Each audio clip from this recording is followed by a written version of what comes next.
Hey guys, how's it going? Welcome. Hope you're all doing well.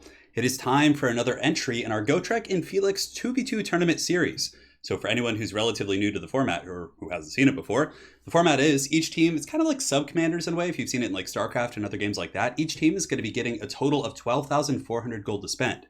So if you go onto any regular ladder game, you're going to have 12,400, and that's pretty much the standard for most tournaments. As such, each player is kind of building half of an army. Granted, you're going to get 2 legendary lords, which means the army is going to be a little bit smaller. So welcome, guys. Thank you so much for joining today. We're just going to be jumping into the first game here. Just got to do a quick update on the scoreboard. Let me know how the sound is. Everyone can hear me, no lag. And yes, that song that was playing, that is actually the BFG division from the Doom soundtrack. And that's one of the coolest things about like OSTs and game soundtracks in general is you can actually use them for the most part in YouTube videos, and you're not going to have too many issues with like copyright and stuff like that. Echo? Let us see, brothers. I'll get to the bottom of this echo, one way or another. Kind of weird. Yeah, echo? You guys hearing an echo?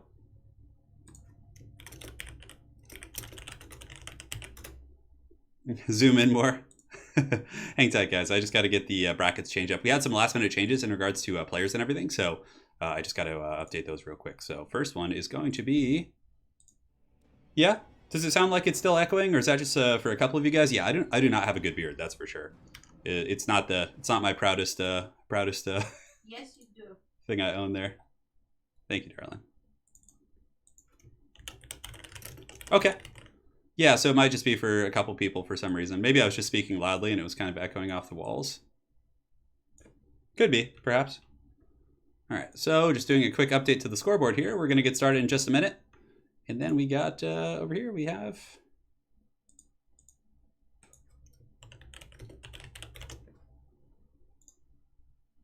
Almost ready. Great, so I'll let the players know they can start when ready, and we'll be jumping into the match. And it looks like everyone is good to go, and go time.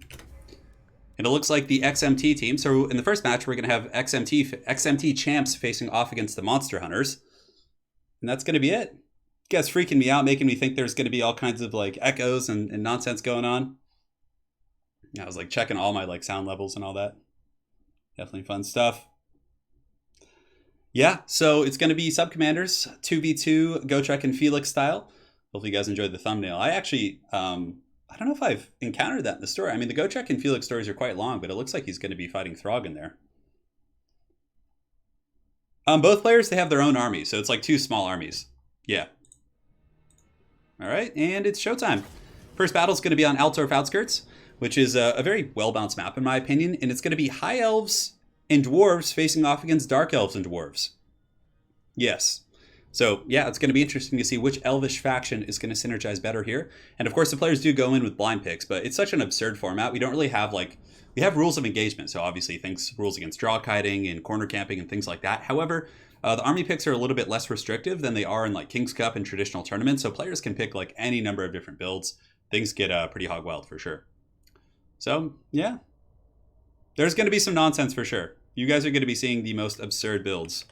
So, yeah, we're going to be transitioning into the game here. So we'll see you guys there. All right, guys, game 1 between the Monster Hunters and the Extreme Meme Team champs.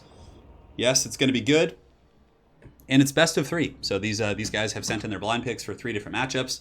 And we're going to see if we get to game 3. But regardless, yeah, you can get some crazy comps. Like in the past couple weeks, or not past couple weeks, but a couple weeks ago, we saw some really cool stuff like stacking a bunch of Guardian buffs and like heavily armored monsters. I mean, you can play super wild, but I feel like dwarves are pretty safe in general. They have a stalwart front line, and on top of that, of course, they have a lot of good powder units and cannons to take down such things like that, and they trade pretty well with like mass powder. I mean, there's so many different things that the dwarves can deal with, and if you have a faction that can kind of supplement their weaknesses, like their lack of mobility, like the Elvish factions, for example, High Elves and Dwarves, the classic pre-War of Vengeance alliance, it's going to be pretty strong for sure.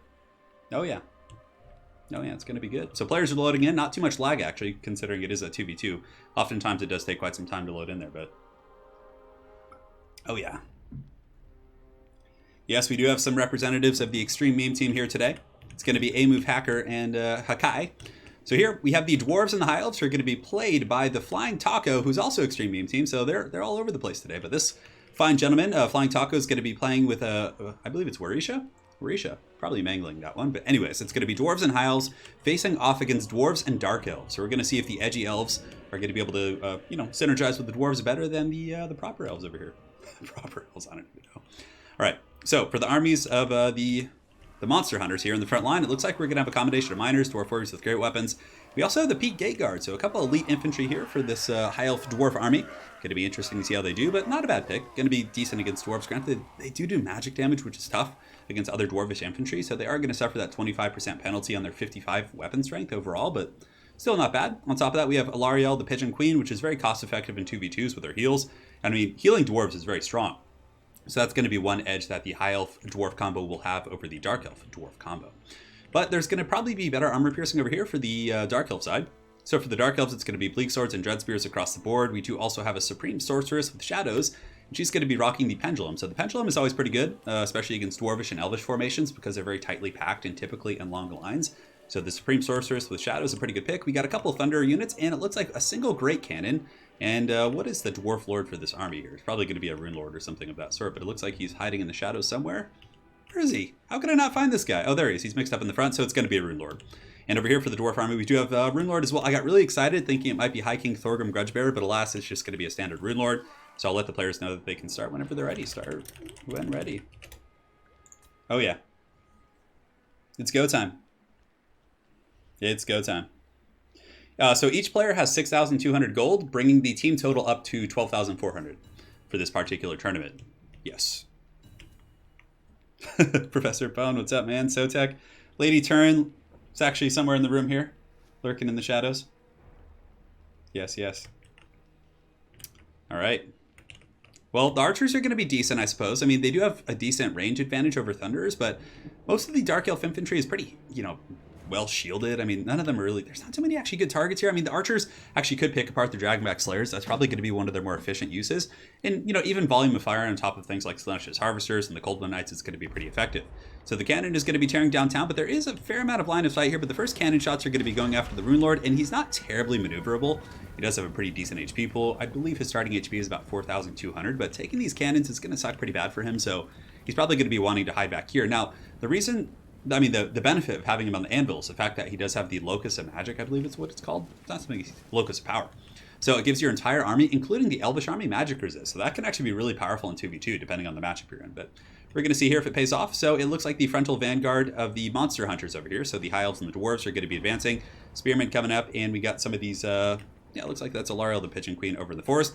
And I also didn't notice it. So the Flying Taco does have two groups of Dragon Princes. So the High Elf army going to be bringing the Heavy Cav. Definitely going to be very dominant in this matchup here compared to the Dark Elf Cav. Because the Dark Elves do just have Slaanesh Harvesters, which are pretty good against infantry, but not so much against Cav. He does have Cold One Knights and Thunder support and Spears. So I think that if the Dark Elves and the Dwarves just play a very defensive game, they should be in pretty good shape here. But yeah, Dwarvish army is going to be advancing from both sides.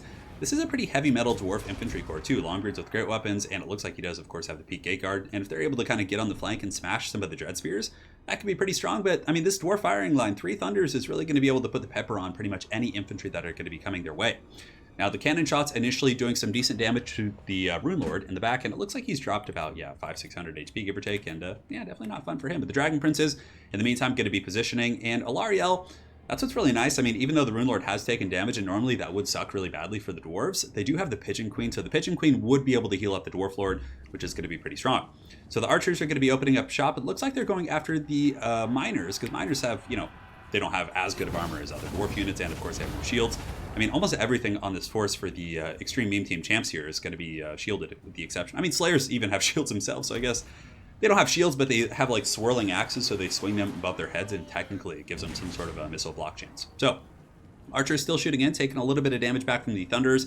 Thunders are very, very efficient at trading with missile units because they're shielded and armored, but even still, they're going to be taking a little bit of fire from the superior range of these High Elf Archers from Flying Taco. And it looks like the frontal battle is about to start here. As you can see, the first of the Dark Elf troops are going to be advancing to fight against the Spearmen. Now, sword infantry typically trade very well with Spearmen, but with the support of these Peak Gate Guards slamming in, things could get pretty crunk here in the front line. In the meantime, the Dragon Princes are swooping around the back, looking for an opportunity here, but you can see that the Extreme Meme Team champs here pretty privy to the situation. They're going to be switching up the Dread Spears here, and they also have the Slaanesha's Harvesters and the other troops here kind of just waiting for them. And it looks like the Dragon Prince is thinking about going in, but Flying Taco definitely is going to want to pull these back. I mean, this fight isn't going to be the best because Slaanesha's Harvesters can debuff them using the Mark of Pain, so honestly, I would probably just fall back and maybe wait for your front line to go a little bit better, but yeah, this is going to be tricky. It looks like he's going to take the fight. He does have the healing from Alariel, and here comes the Cav fight, and he gets a pretty good charge right down the pipe, and the other group actually comes up and from behind. So really good micro here from the Flying Tacos. He does charge into the back, and it looks like there's going to be a fat heal going down as well. So the Star of Avalorn, Pause Protection, and the fight's going really well. The Slaanesha's Harvester is getting put in a can pretty bad, and relatively even. Granted, there's going to be spears coming over there as well.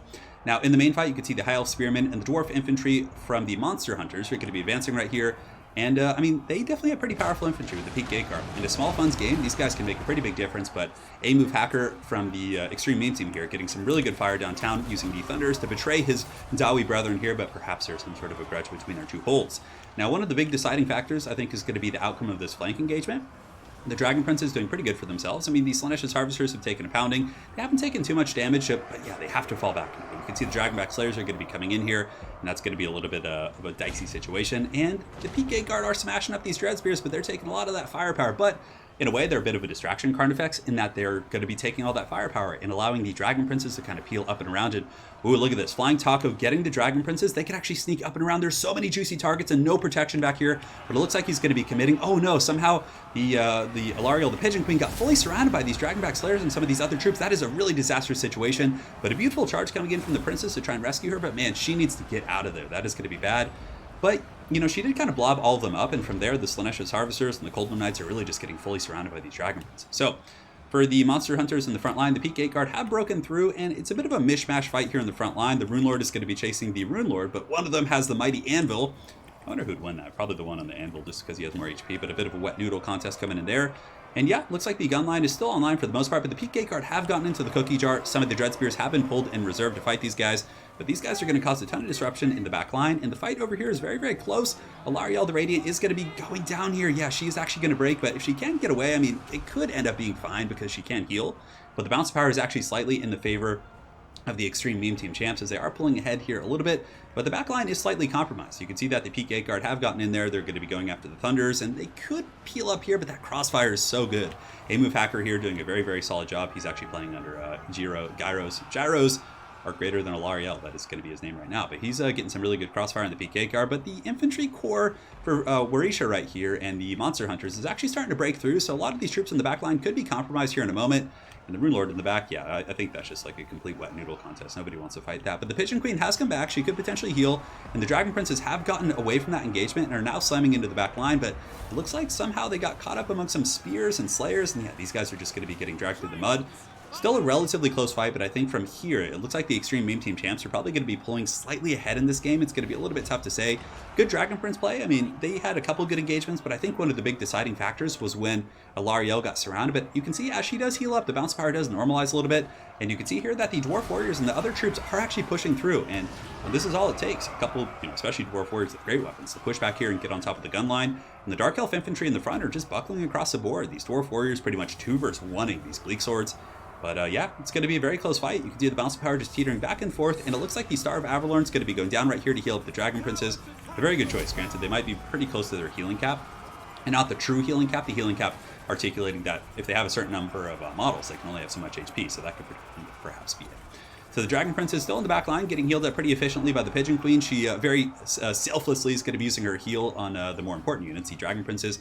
And it looks like the Rune Lord is in a bit of a 2v1 right here. We might have a complete wet noodle contest. The Rune Lord being chased by the Rune Lord. And look at that, a Master Rune of Wrath and Ruin was actually used here by Warisha to actually slow down this Rune Lord to get away. That is hilarious. And it looks like the Supreme Sorceress with Shadows is getting in here as well. So a very, very heated cockfight, to say the least. And it looks like the forces of the, sorry, it's so strange getting used to the team names, but the Monster Hunters are actually going to be pushing through the front line, and a lot of the gun line is compromised. A-Move Hacker is going to have to do some pretty heavy tactical retreats to try and get these guys in position.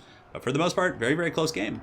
So Archer shooting in there, Peak Gate Guard in the back have rallied, only 14 models, so not going to be super substantial, but still, in a very small funds game like this, it could make a difference. Over here, the Supreme Sorceress is going to be polishing off some of these archers. I mean, that's one of the few engagements in which she can actually win in terms of her melee combat. And the Rune Lords are just piling in, both players just kind of in a bit of a slobber knocker here as they fight to the bitter end. But the Thunderer line for A-Move Hacker has come back online. It's going to be shooting downtown against these Dwarf Warriors with great weapons. But the Dragon Princes are still alive. They have 12 models here, and I think the other group of Dragon Princes is pretty much 100% dead. That was the group that kind of got dragged down amongst these Slayers and some of those other troops. So yeah, balance of power actually normalizing a little bit. It was pretty substantially in the favor of the Extreme Meme team, but it looks like it's starting to come back a little bit as this very grindy fight is really favoring the more heavy infantry build of Flying Taco and Warisha. Is that Warisha? Or am I just pronouncing that wrong? Probably something a little bit different. Anyways, the remnants of the Dragon Princess is going to be charging in against the Cold Moon Knights. Of course, their shock damage is going to be very substantial. They have a charge bonus of 80 compared to that of the Cold Moon Knights, which is 44. So they're able to win that engagement pretty heavily. And honestly, this group of Dragon Princes is really just, you know, paying for itself, doing a very, very good job. As Wookiee does scratch on the door, though, which is pretty funny. Wookiee, stop it! Stop scratching on the door. We told him to get awarded foreigners. Yeah, Wookiee's being a bad dog. Yeah, anyways, Rune Lord's still fighting here. One of them, of course, is on foot, so he's having a little bit of trouble working down the heavier Anvil variant, but let me see the speed difference. So this guy has 40 speed, and the Anvil has 30, and the one on foot now, he has the Master Rune of Wrath and Ruin. I personally think that's a little bit of a waste. The Rune of Wrath and Ruin would probably be better used on some of the Thunders and the other troops in the back there, but for the most part, sorry about that sound, guys. We just had to shut the door there real quick.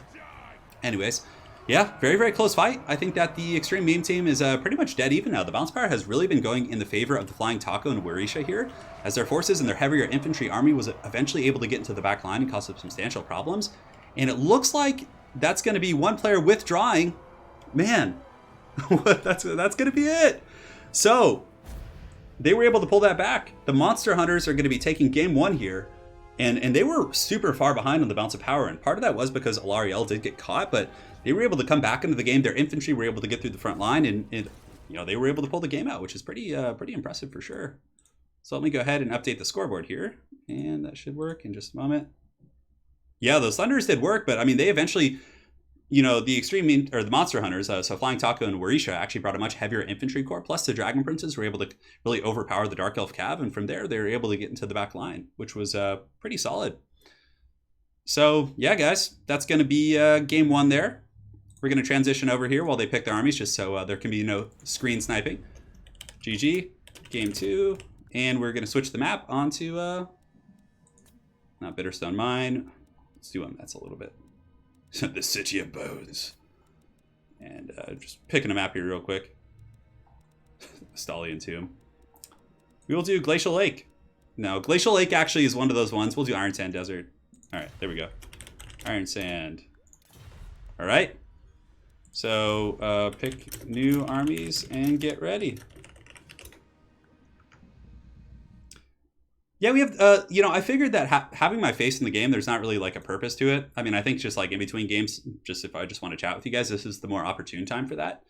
But yeah, that's going to be game one for the Monster Hunters. And remember, this is a best of three. So Flying Taco and Warisha, who actually, they both had partners before, but their partners actually dropped. So they just were put together by happenstance. They've never played together before. They just met like 20 minutes ago, and they seem to have a very good synergy with one another. So a little bit of a wild card or X factor, as they should, as we could say here. And let's see, we got a donation coming in from Christopher Green. Great content. Keep it up, man. Thank you so much for the donation. I do really appreciate it, man. And yeah, we're going to keep it rolling for you. We go ahead and update the brackets as well, just so I can actually show you guys, because the brackets, we had some switches at the last second there. And here we go. Yep, for today's brackets, we have the Extreme Meme Team champs facing off against the Monster Hunters. And then we have the Council of Two, a new team who hasn't played in the league yet.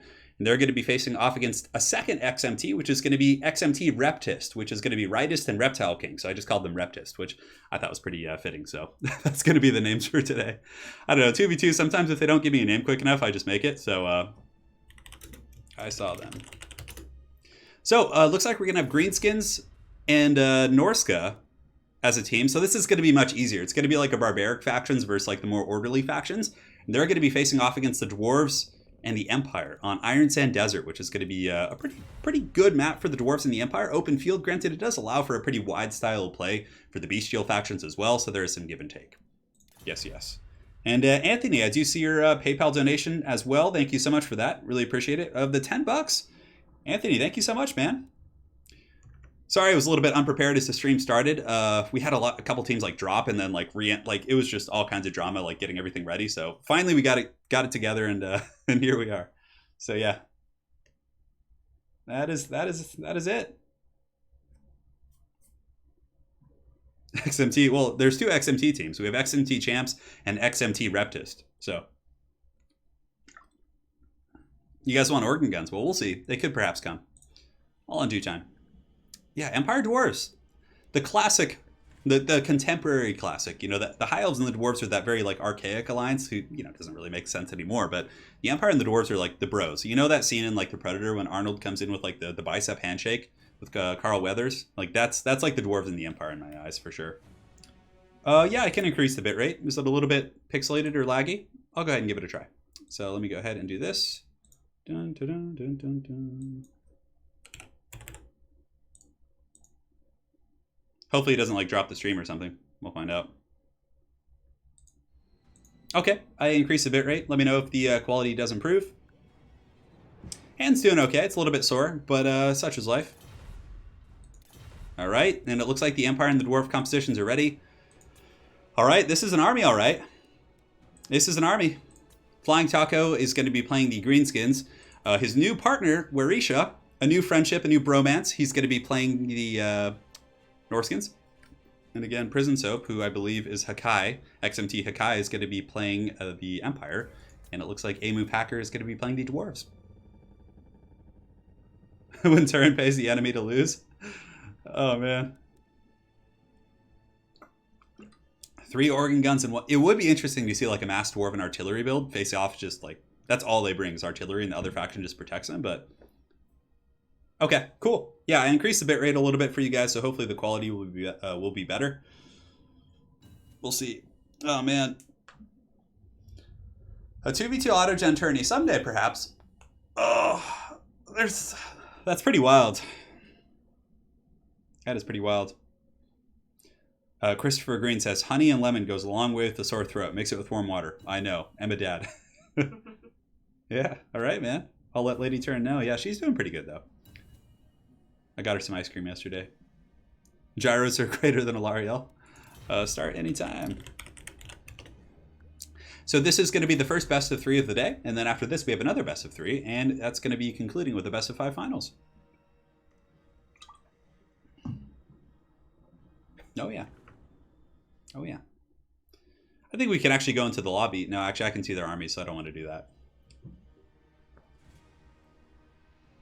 All we need is organ guns. Organ guns are a very fun unit. I think they have a... Like, if there is a matchup in which I like organ guns, it's probably when you're playing dwarves against high elves. I like using them against, like, high elf cav and elite infantry. It can do some pretty good value, for sure. Because it's good against cav and also good against infantry, whereas, like, a cannon isn't so good against infantry, but it's very good against cav and single entities. So it does have a bit of a dual niche, in my opinion, in that matchup. But even still... Oh, man. I played Pokemon a long time ago. I played with the original... Charizard! Yeah, Charizard's pretty cool, for sure. Yeah, with 150, the original 151. But I never played after that. I just played as a very, like, small child. So Loremaster of Sotek hosts tabletop tournaments every Friday. Yeah, so Reed, to answer your question, Loremaster of Sotek in chat held one yesterday. And we're going to be starting here in just a second, and go time. Matthew Giannotti says, I wake up every morning with dreams of seeing the Skyhammer actually brought in a Turin stream. Well, someday, Matthew, I will try and fulfill that. Next time I do a quick battle stream, I'll bring the Skyhammer. Game of Thrones Total War would be pretty good. It would be pretty cool, I think. It would be very cool. That was a fine dream, Matthew. All right, guys, so we're here. Let's go ahead and transition over to the battles here, and we'll see you guys there. All right, so we're going to be on Iron 10 Desert, Game 2 between the Monster Hunters and the Extreme Meme Team champs. Monster Hunters coming back with a bit of an upset in Game 1. They were actually behind quite substantially in regards to the amounts of power, but they were able to claw it back, stay resilient, get those Dragon Princes into the back line, and eventually compromise that very heavy gun line of the enemy Dwarvish army. So very, very cool stuff there. Yes. Yeah, Loremaster of Sotek hosts every Friday. So if you guys are interested in watching that, make sure to go subscribe to his channel. And yeah, he live streams it. It's usually around 12 noon Pacific Standard Time. So 2 p.m. Central Standard, 3 p.m. Eastern Standard. And for you, those of you folks over in Europe, it's going to be like 8, 9, 10 o'clock. So a little bit later. I know it's tough, but I tried to start a little bit earlier today for this. So hopefully it works out for you guys. All right. So here we are. Game 2 between these two high-level teams here. And it looks like the Flying Taco going to be going with a very, very good 2v2 pick. So the Baconator or Wurzog with the Bonewood Staff is insane. So for anyone who doesn't know, Wurzog or the Baconator, as I like to call him, he does have this item called the Bonewood Staff. And whenever you cast, your entire force is going to be getting 13 melee attack, which is it's huge. That's substantial. That like makes or breaks the game, right? So when you're in a 2v2 game, this is also going to be affecting your allies' army. So very, very beautiful synergy there.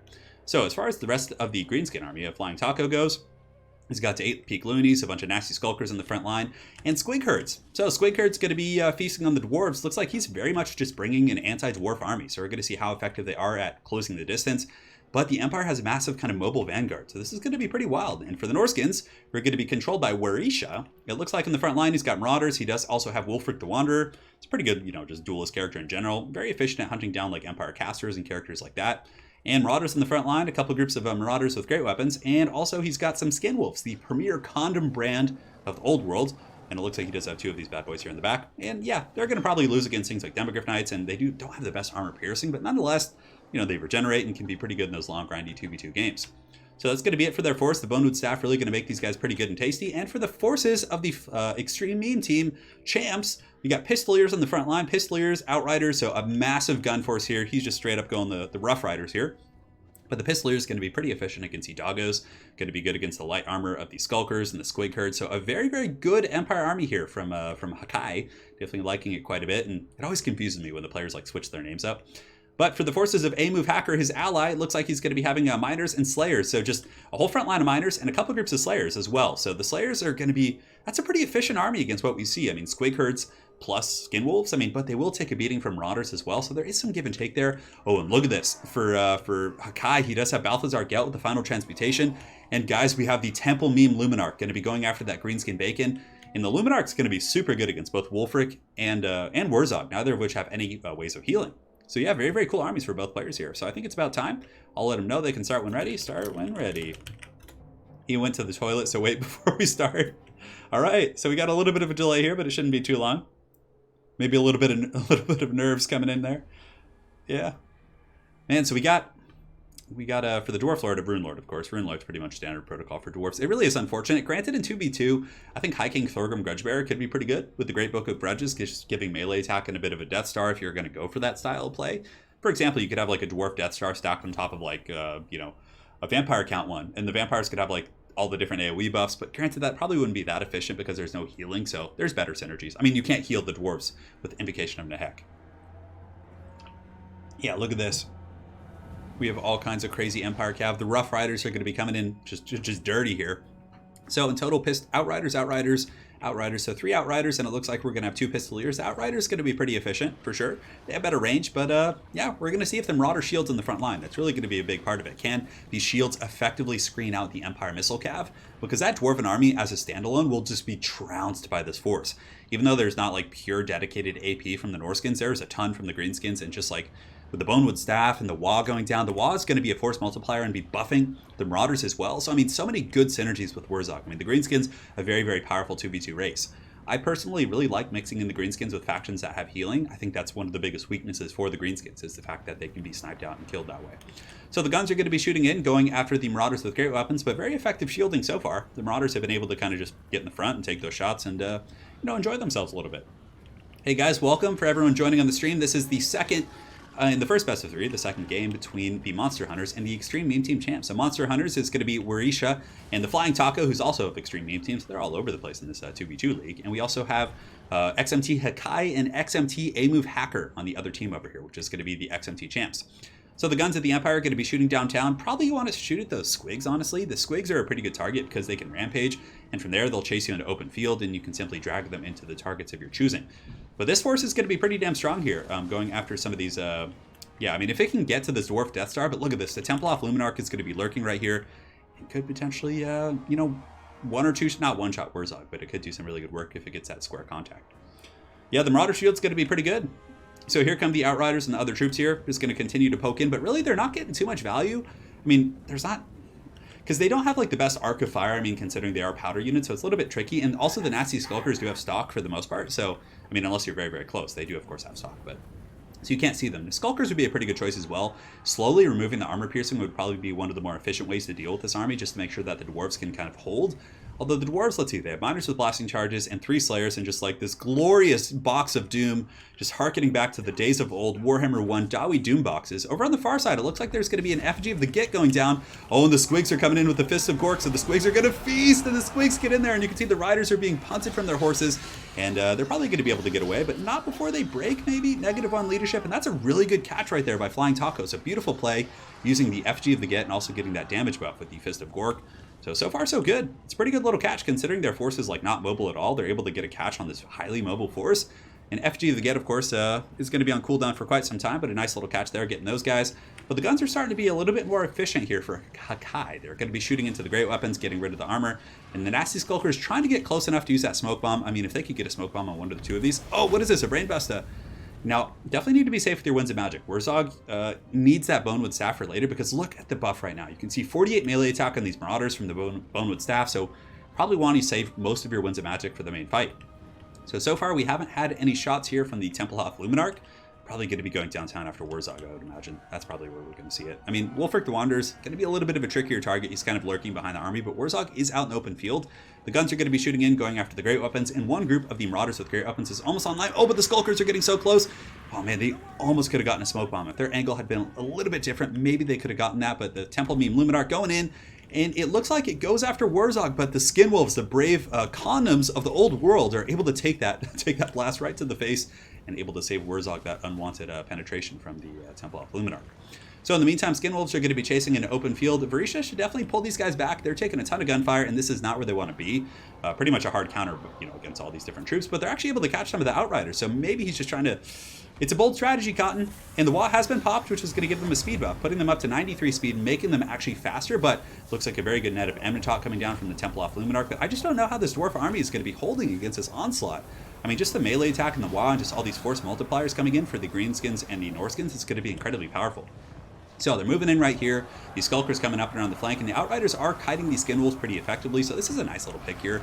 The Skinwolves, in a small funds game like this, are going to be a substantial portion of your army, so getting that pick is going to be very efficient. But the front line has gone underway here, but Wurzog actually looks like he did take one of those blows right to the face right there, and they're in a little bit of trouble. Wurzog, oh, he's at 55 HP, so Wurzog literally getting 2-shotted, but he has, oh man, he's not going to come back. He's going to shatter. Yeah, so Wurzog shatters. That is a really, really tough loss. Losing the Bonewood Staff and the Wah and all those other effects is going to be extremely punishing, but the Greenskin front line kind of teamed up with the Norskins, and Wulfric is still there. There's still plenty of leadership. It's going to be pretty scary. I mean, the Dwarves mostly have Miners, which aren't going to be able to do a whole lot of damage, and on top of that, Slayers, which aren't going to trade effectively with Marauders and just infantry like that. So the Skinwolves in the back are going to be doing a big old dive on top of the Temple Meme Luminarch, trying to claw this guy down, but the Slayers are able to fall back there and just beat the brakes off the Skinwolves. But yeah, it looks like without the Greenskin leadership, they might actually be faltering. The Norskins are just kind of in a mass rout. I think the blasting charges did a little bit more damage than I anticipated. I didn't really see that, but look at the HP damage. It must have softened up these very lightly armored Marauders and Squigs and troops like that. But Wurzog just got Space Jam slam dunked. That was just absolutely insane. So he was taken out by the Temple of Luminarch. And the Skinwolves in the back are being pulled apart by the Empire Cav from Hakai. So very good micro there. He did slip up a little bit earlier, losing one of them to the Fist of Gork / Effigy of the Get combo. But in this case, he's able to kind of, kite these Skinwolves and get some pretty good damage on them. And from there, the Dwarf army is able to hold. Wulfric the Wanderer is going to be fighting, but look at this. Just a tide of angry, just shirtless dudes here with Mohawks just going to town on Wulfric. And he is a large target when he's on his horse. So he's going to be having some problems with the Dragonback Slayers. And Miners honestly have decent AP themselves, so they should be able to kind of chip him up. But it looks like that's going to be game 2 going down for the Extreme Meme Team champs of A-Move Hacker and Hakai. Dang. Wurzog just got straight up baconed. Just straight up bacon. He got turned into like just a Wendy's burger. That was not good for him. The Pig Lord did get slapped for sure. So a couple groups of Nasty Skulkers are going to be piling back in. Marauders coming in as well. Wulfric's going to be doing a bit of a tactical retreat, but with the Temple Meme Luminarch just lining up its sides. Oh no, he's been netted! And here comes the blast. 2,160 HP. The Temple Meme Luminarch's going to be going right in the face, putting him down to 771. Brutal stuff as Wulfric the Wanderer gets put in a trash can. That's probably going to be triggering army losses. And that means game 3, which is going to be quite a bit of fun. And who doesn't love game 3? Yes, he was put on like one of those like Hawaiian spit roasts and like turned like over the fire for like Well, I guess it wasn't that long since it was a Temple of Luminarch. A couple fanatics going out to send a message here in the last moment, just eviscerating a line of dwarves. But the dwarves are able to hold firm with the assistance of the Empire, who was able to pull apart the Skinwolves and the mobile forces. And yeah, really well played to Hakai and XMT A-Move Hacker. Very, very cool strategy, using the durability of the dwarves and kind of the mobile prowess of the Empire to really get some good value. The Luminarch won that game for sure. The Luminarch was a beast. Oh yeah.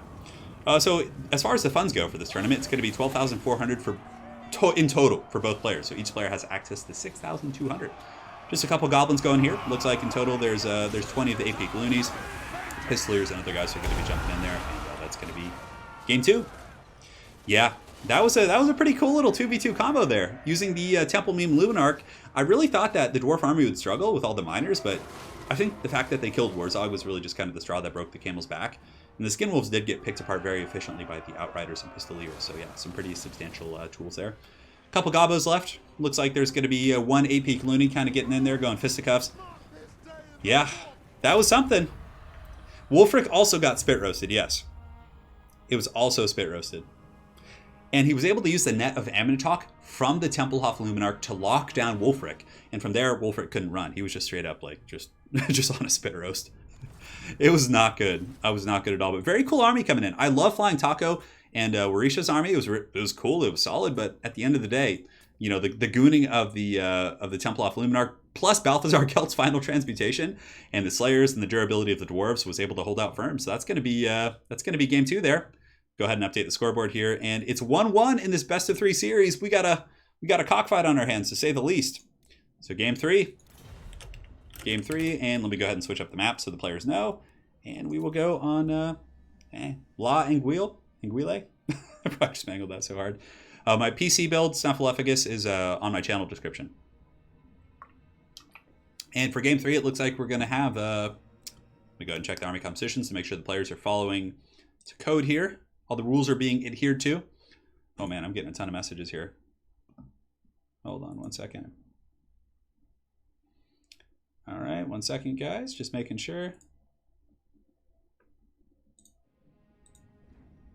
We're going to see some Vampire Coast.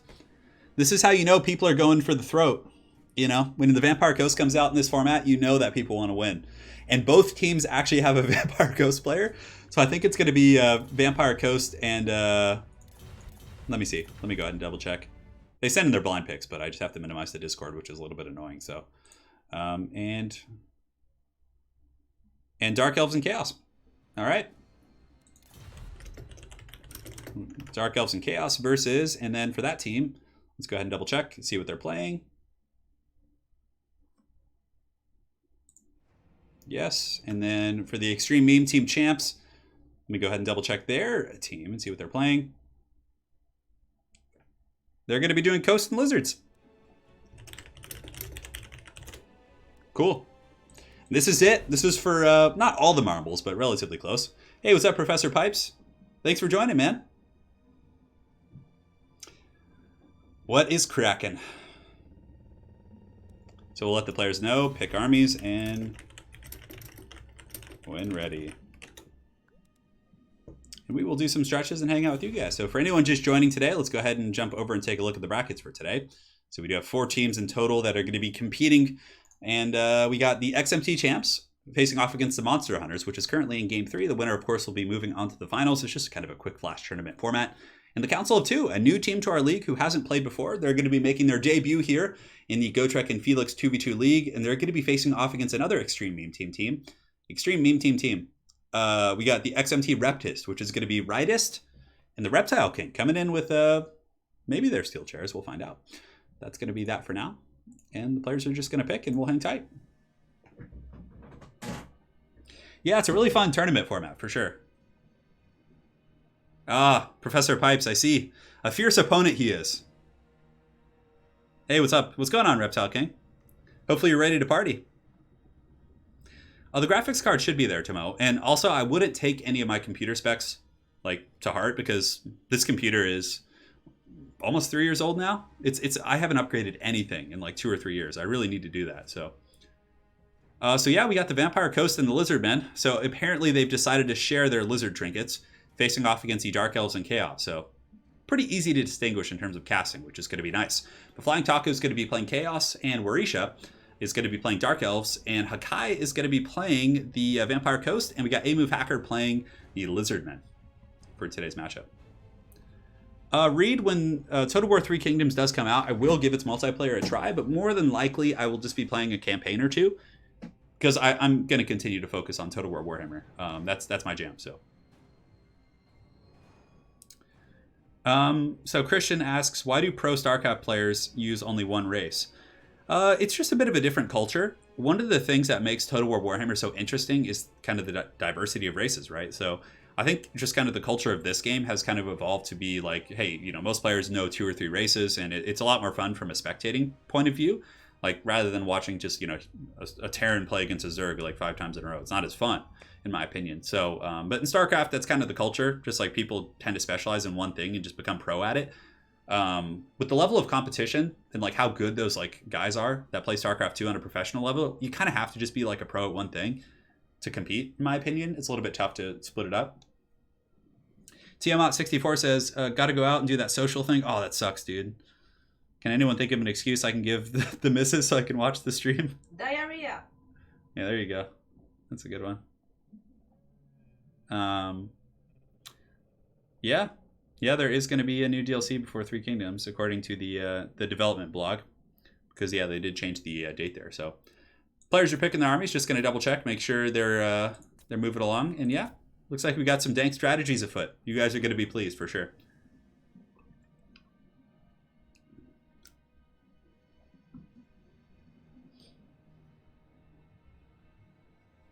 Yes.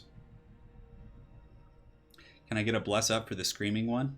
What is the screaming one, Baron? I'm not sure what that is.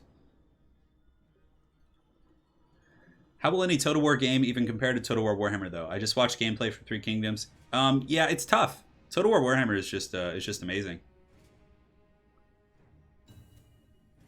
It's amazing.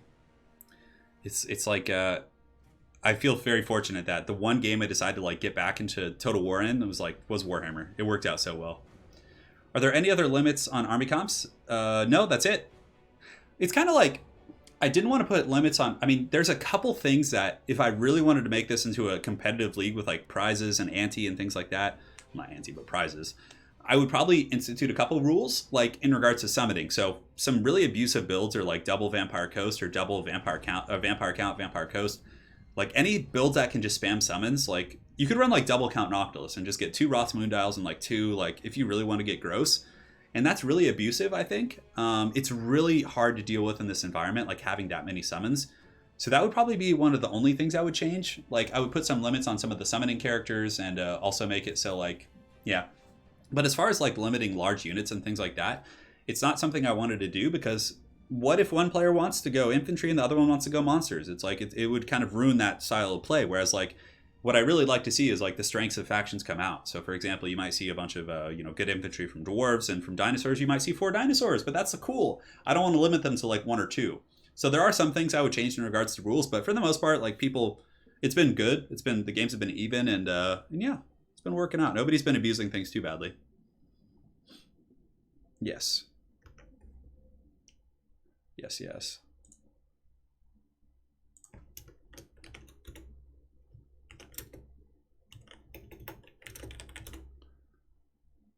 All right. Just checking. Got a couple messages in game here.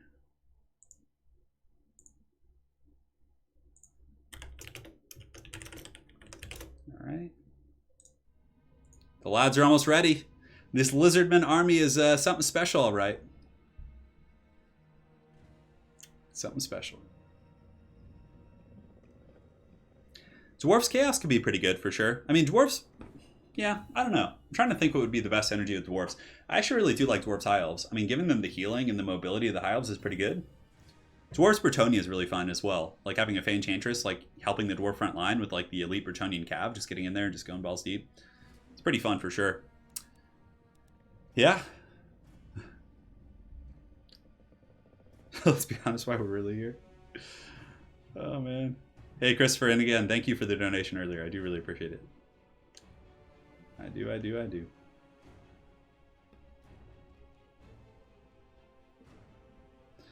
Misha, so YouTube has some new moderation tools? I didn't know about that. I love StarCraft 2. I played StarCraft 2 hardcore when it came out. I was Masters League in that.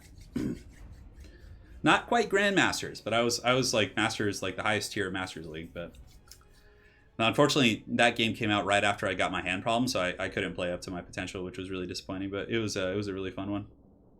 As far as Total War, I played Total War Rome like in the early days, like when I was in high school, and then I played Shogun 2 a lot in college, which was what got me into Total War multiplayer.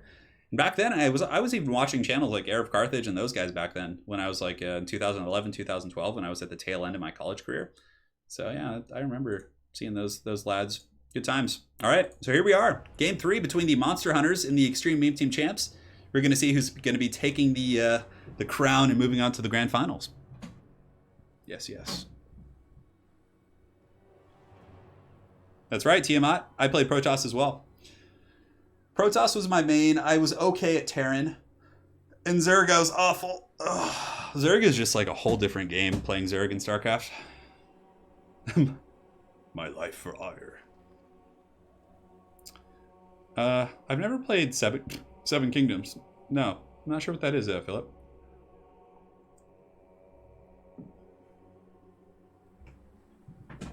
Michael, you've only missed a couple matches. We're in the third game of the first best of 3, so we're still quite early in this tournament. It's probably going to be going 2 or 3 hours, depending on how things go. Yeah, it's going to be fun. All right, just checking to make sure everything's good. Yeah, in 2v2, it's like, for example, like, I mean, we do blind picks in this format, but if, for example, the players were just to pick their matches, like their races in front of each other, it wouldn't matter too much because a lot of the weaknesses of factions, like, you know, Chaos, for example, just having a horrible matchup with vampire counts isn't going to be such a big deal simply because, you know, you're going to have a partner who can compensate for your weaknesses. Typically, the army compositions are going to be built that way. Yes, I will 100% play Age of Empires 4. I'm quite excited for that. I played that a lot as a kid. All right, so for the armies of the Monster Hunters, so we got Flying Taco and Warisha over here. Flying Taco is going to be leading the forces of Chaos, and he's jumping around a little bit, making it tough for me to track down his army, but here he is. So in the front line, it's going to be Chaos Warriors into the Sunset and Marauders. So he does have 3 Marauders in total, and a couple groups of the standard Chaos Marauders as well. Yeah, so it's just going to be all infantry here. Hey, you wanna check? Sounds like one of the dogs might be going into the trash. No. We'll see. I love this. Turin said to... Let's see. Oh my god. Okay, back to the commentary. Sorry, I was a little bit distracted there. So here in the front line, we got 5 groups of Dark Shards, not front line, but in the secondary. So it looks like it's going to be a pretty straightforward army here from Flying Taco and Warisha.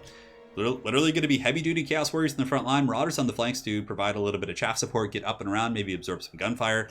And we do have Malekith on foot. So Malekith's going to be on foot. He does, of course, have Soul Stealer and the Gaze of Malice. And in this very small funds format, you really have to cut your corners. So he only has 2 abilities. And a massive line of Dark Shards coming in with shields. So the Dark Shards are going to be pretty nasty against any Vampire Coast missile fire. Oh, and look at this. Vampire Coast has mass deck droppers up in the skies. But little do they know, it's going to be against mass Dark Shards with shields, which is going to be very interesting. So we have Malekith on foot. We do also have a Chaos Sorcerer with shadows and Chaos Warriors. And in the back, we have one group of Dark Riders with shields and another group of Dark Riders with shields hiding over there in the trees. So for the forces of the Extreme Meme Team champs, they're going to be having a Velociraptor, not Velociraptor, well, they do have Velociraptors. Cold One Spear Riders for anti-large, Pharaoh Carnosaur, Saurus Old Blood. We got Skeelostra Direfin over here with the big pirate ship summon, as well as the crab summon. Temple Guard at the back. 2 Morghuls, which are going to be very good against Chaos Warriors, but also very, very susceptible to the focus fire from the Dark Shards. And 4 or 5 groups of the Deck Choppers with the handguns, which is going to be crazy. Yeah.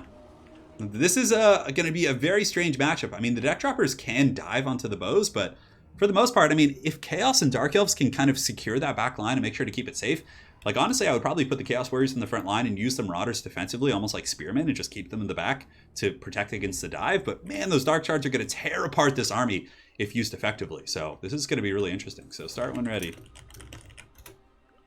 All right, here we go, guys. Well, I mean, the Jack Droppers are good and all. But, I mean, there's like literally a whole battle line of Dark Shards, which are just going to be so good. I mean, they have 125 range against the 90 or 80, the nerfed range of deck droppers.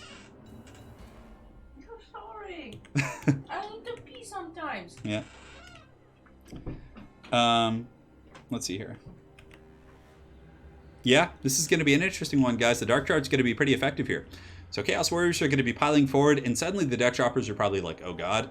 What I would probably do is just blitz in with the big dinos, and I don't know, it's going to be tough. Those Dark Shards all have silver shields. That's going to be so incredibly effective.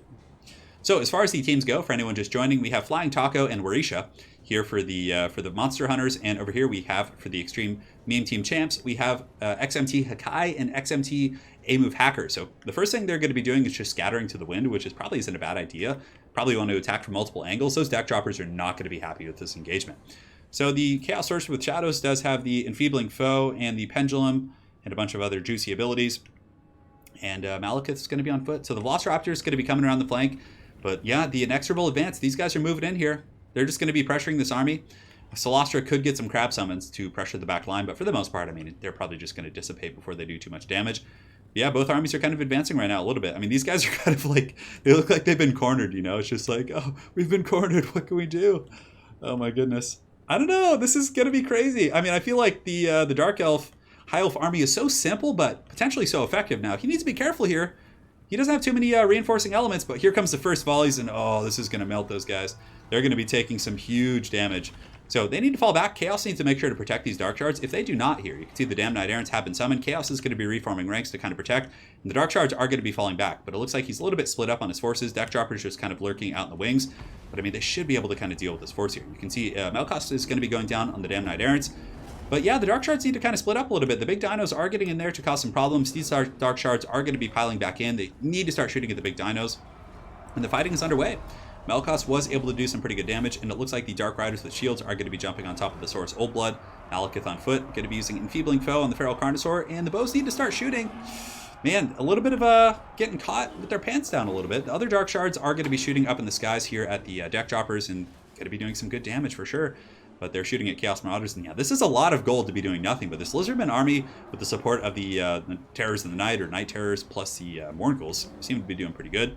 Yeah. Some of the Dark Shards are online now. The other two actually get Terror out. Yeah, they get Terror out, which is not good, but the Damned Knight Errant pretty much offline now. Mournguls are going to be engaging against Chaos Warriors, and we got a pit fight on our hands. So Bounce Fire is pretty even.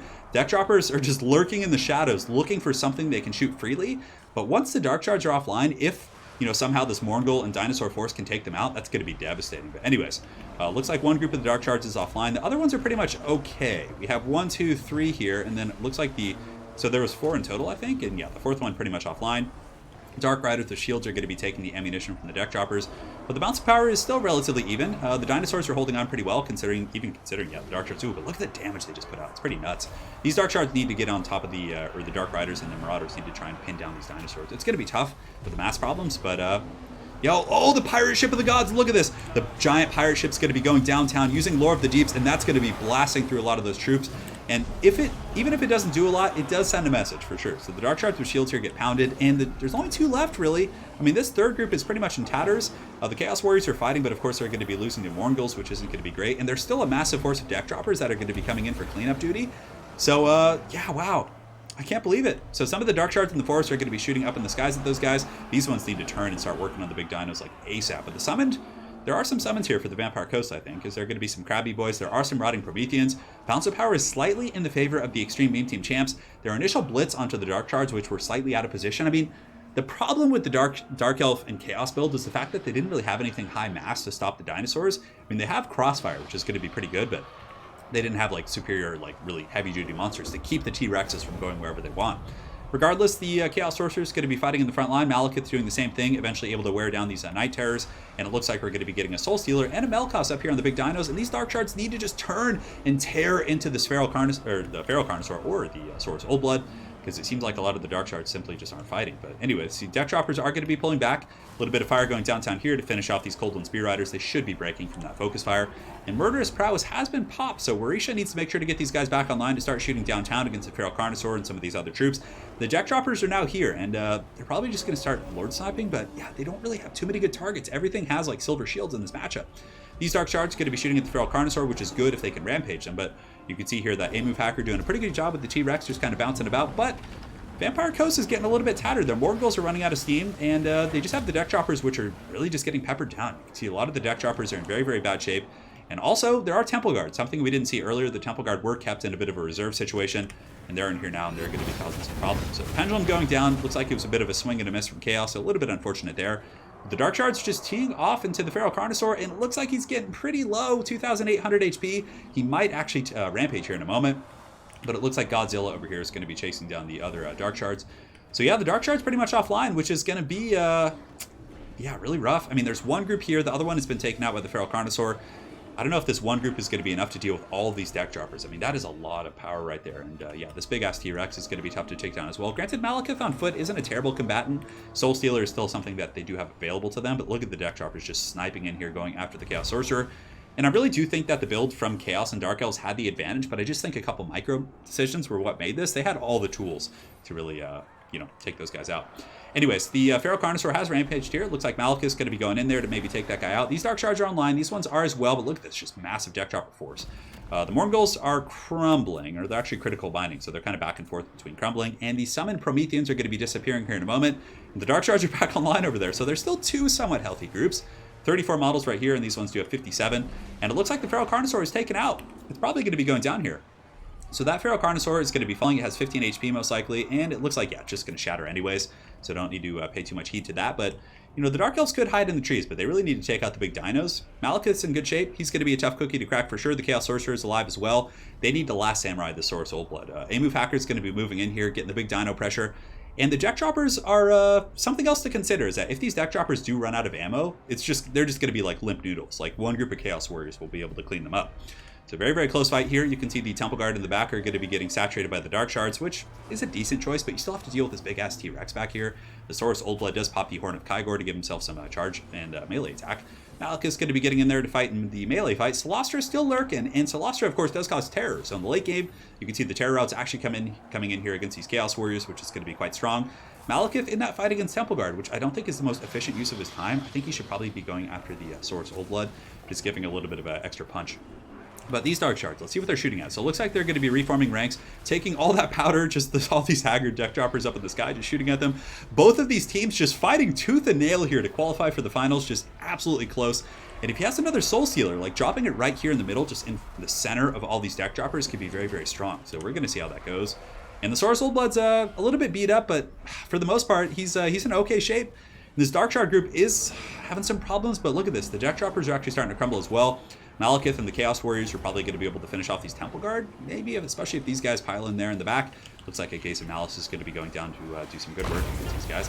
Doesn't do too much against armor, but for the most part, it still takes out a couple models. But that big-ass T-Rex is really going to be a problem. But the Dark Shards are coming back. Look at this. We got 3 Dark Shards right here, and, I mean, 26 models right here. We have 34 right there, and we have another 31 right there. So that's still going to be some decent stopping power. Malekith is going to be fighting the big T-Rex right here. Just what a fierce battle. But Malekith's going to be a tough cookie to crack for this guy. The Saurus Oldblood, of course, a bonus for his large specialist. These Dark Shards need to turn and shoot against his T-Rex. At this point, I would probably just not even shoot at the deck droppers. Just finish off the leadership and just waste the ammunition of the deck droppers. And yeah, it looks like that's what Orisha is going to be doing right here. So the Monster Hunters are going to be going after the monster. The Saurus Oldblood has 2,320 HP. These Dark Shards are going to be turning about face and taking some pot shots. These Chaos Warriors and the Chaos Sorcerer hiding in the forest, which is a pretty good choice against all these deck droppers. And Malekith, you know, he is a beast, but on that same note, he is fighting Temple Guard, and Temple Guard pretty much hold to the bitter end. So yeah, he's going to need some reinforcements from these Chaos Warriors right here. So very, very well played to these guys. This is a crazy game. This could go either way. This could go either way. So the dinos are holding on. They're jumping all over the Dark Shards here in the back. Dark Shards are terrified, and these ones are terrified, but they're probably going to come back. And 2 other groups of Dark Shards have been stabilized here by Orisha and the Flying Taco. And they're probably going to be turning here to shoot at the Saurus Oldblood. The Sorcerer in the forest definitely wants to hide here from the big angry dinosaur. He gets peppered down. He's down to 1,900 HP, but it looks like Celostra is coming in as well. And she might have enough Winds of Magic for another crab summon. Granted, I'm pretty sure that she used all those before. So Malekith does have a silver shield, which is going to be really nice for him here. He's getting a ton of focus fire coming in from the deck droppers. But guys, these deck droppers are out of ammo. Look at this. Just the haggard deck droppers descending from the skies. Just attacking, just going after them. Oh my god, this is just so ridiculous. Oh my goodness, this is nuts. So Malekith here is going to be fighting in melee. Deck Droppers are all out of ammo. I don't know. It's a really close fight, and Chaos Warriors are going to be piling in, and they're easily going to be able to kill the Deck Droppers. But Celestra is still alive, and she's not. I mean, she has 300 weapons, right? And oh no, a huge Soul Stealer coming down. Beautiful timing here from Warisha. He's able to get a fat Soul Stealer that hits pretty much everything. It also hits her Lady Thickness Celestra right here, and of course the magic damage is going to be very strong there. And the Chaos Sorcerer coming out with the Steel Chair, charging out of the forest here from Flying Taco. He's able to jump on top of the Source Old Blood. So the Source Old Blood's in trouble, Celostra's in trouble fighting Malekith, who just healed up so much that Soul Stealer was able to catch all those guys. So it hit the Deck Droppers here, here, and here, and just got massive value. So the Cold Blood has been popped. The Dark Charge are back online. They're going to be turning and shooting downtown into the Source Old Blood. What a play there. That was absolutely insane. And it looks like the Monster Hunters are going to be taking that game against these 6 Deck Droppers and the big dinos. I mean, the Source Old Blood's getting pushed off right here. Man, what a build. Just simple. Chaos Warriors and Dark Shards. And on top of that, of course, getting some supporting elements in Dark Riders. But for the most part, it worked pretty well. But, you know, I think that the build of Chaos and the Dark Elves... Oh, could this pull them back? The Pirate Ship of the Gods? In a blast downtown, it looks like it gets a little bit of friendly fire shooting into some of the Deck Droppers. But Malekith, that Soul Stealer, I think is what got them back in the game. Like, he healed up so much in the Dark Shards. Somehow, all 4 Dark Shards have come back. And these guys are just going to be shooting, taking out those Deck Droppers that have run out of ammunition. And Deck Droppers were recently nerfed, so they're not quite as strong as they were before. Their range is shorter, their accuracy is worse, and also I think they have less ammunition. So that's going to be it for those forces. Celestra is going to be fighting, but there's no way she's going to be able to beat Malekith and a Chaos Sorcerer. And Malekith still has, 700 HP, which I guess isn't the best. It's still a little bit dangerous. But the Chaos Warriors could probably pile in and help out a little bit, but it looks like they're trying to Last Samurai her, like pull her into open field and just shoot her. But Malekith is probably going to want to fight here, but it looks like they're going to go after the Temple Guard. So what a game. What a game. Yeah, I can't believe it. That I really thought that the when those dinosaurs got into the back line and all 4 of the Dark Shards were broken off and just running, I really thought the game was going to be over at that point. But yeah, they did a pretty damn good job. Malekith the Witch King with that Soul Stealer. I mean, there could be a chance here if they can prison shank Malekith and get a mass terror out, but it looks like Malekith knows this. He's going to be running back to his forces. Dark Shards 100% need to finish off that Source Old Blood. If he's able to come in here and get some good burst damage, that could be really punishing. So down goes the big dino. He takes a massive volley of Dark Shard fire, and he's going to be tumbling to his doom. And Celestra is going to be following up in suit here relatively shortly. She's really tough to kill, and she's she's a stalwart one, but that's going to be it. So the Monster Hunters, Flying Taco of the Extreme Meme Team, and his new buddy, who we just met today, Warisha, of the VM clan, are going to be moving forward today. So the unexpected victory. But man, their build was a hard counter. I mean, I think that A-Move Hacker plus Hakai played super well. They played like as good as they possibly could have, considering their build was hard countered out of the gates. Like that very well-rounded, not even well-rounded, but simple Chaos Dark Elf build just had all the answers for the Mass Deck Droppers. Like all the answers for those guys. Yeah. That was crazy. So Celestra is going to be floating in, going after some of the Chaos Warriors, and Malekith in the back going to be doing some work as well. Chaos Sorcerer is here. And that's it. I think that's it. Looks like there's going to be some sort of witchcraft going down. Maybe it's going to be like a Melkos or something, or no, that's actually the Song of Enthrallment. But at this point, I think Malekith should probably just pile in and fight. As Hakai is going to be fighting to the bitter end with Celestra. But man, that's definitely not true, Misha. That is definitely not true. That is 100% a fabrication. Oh, man. Quite the opposite, actually. Man, I cannot believe that comeback. What a game. What a game. That was crazy. I know, and you got to give props to the Extreme Meme Team champs for using that pirate ship summon. I mean, they were truly putting on a show for you guys using the Lore of the Deep. I mean, if they really wanted to just go fisticuffs, they would probably just bring the summoning from the other lore, but man, they brought a really cool build for sure. Yes, so that's going to be it for that game. We're going to be moving on to the next best of 3 here in a moment, so let's go ahead and see if the lobby's up. And so well played. So well played, and Taco, go ahead and set up. Stand by for finals. So we're going to be jumping into the next game here. GG indeed. We're going to be spectating and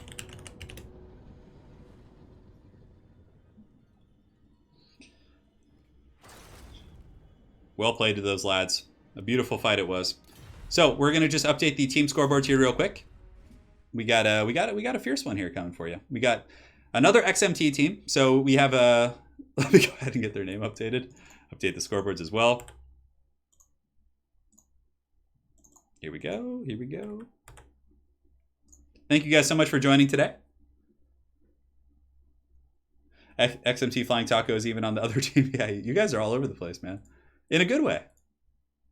Just adjusting this real quick. So we're going to have the Council of Two, who's a brand new team. It's going to be one of their first times here playing in this league. I think it is their first time, actually. And they're going to be facing off against the... hold on. XMT, another one, and they're going to be Reptist, is what I've decided to call the team. Here we go. Let's go ahead and transition back. You guys can see the matchup here. Start when ready. We're going to be on a Blue Reach River.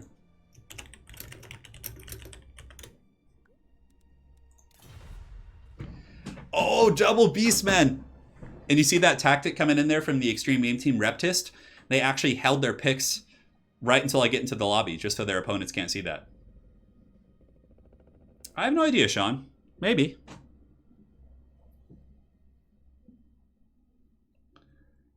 Oh. So Christopher Green, to answer that, if Misha or some of the other admins in here could drop a link to the Discord, that is the place to kind of get involved with the leagues and tournaments and things like that. So,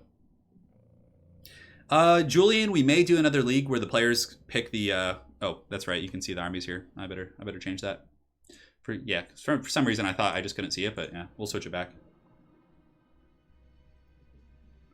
Reptist, because it's Rightist and the Reptile King, so I was just like, it works. Yeah, we got the troop cover. Sorry about that. Should be fine. So double Beastmen, which are going to be facing off against the Vampire Coast and Warriors of Chaos, which I think that in terms of just the matchups, like objectively, I think that the Vampire Coast and Chaos would have the advantage, but it looks like it's actually going to be Vampire Coast and Greenskin. So yeah, they just switched their final announcements. Fall of Man incoming. Oh my god. Sorry, just having a sip of water here, guys, as I somewhat wake up. Oh man, my brain's just slow in the mornings. I mean, it's noon now, but you know, for the first like half of the day, it's usually a little bit slow. Yes. And I'll let them know that you start when ready. Take a look at the armies, make sure everyone's going.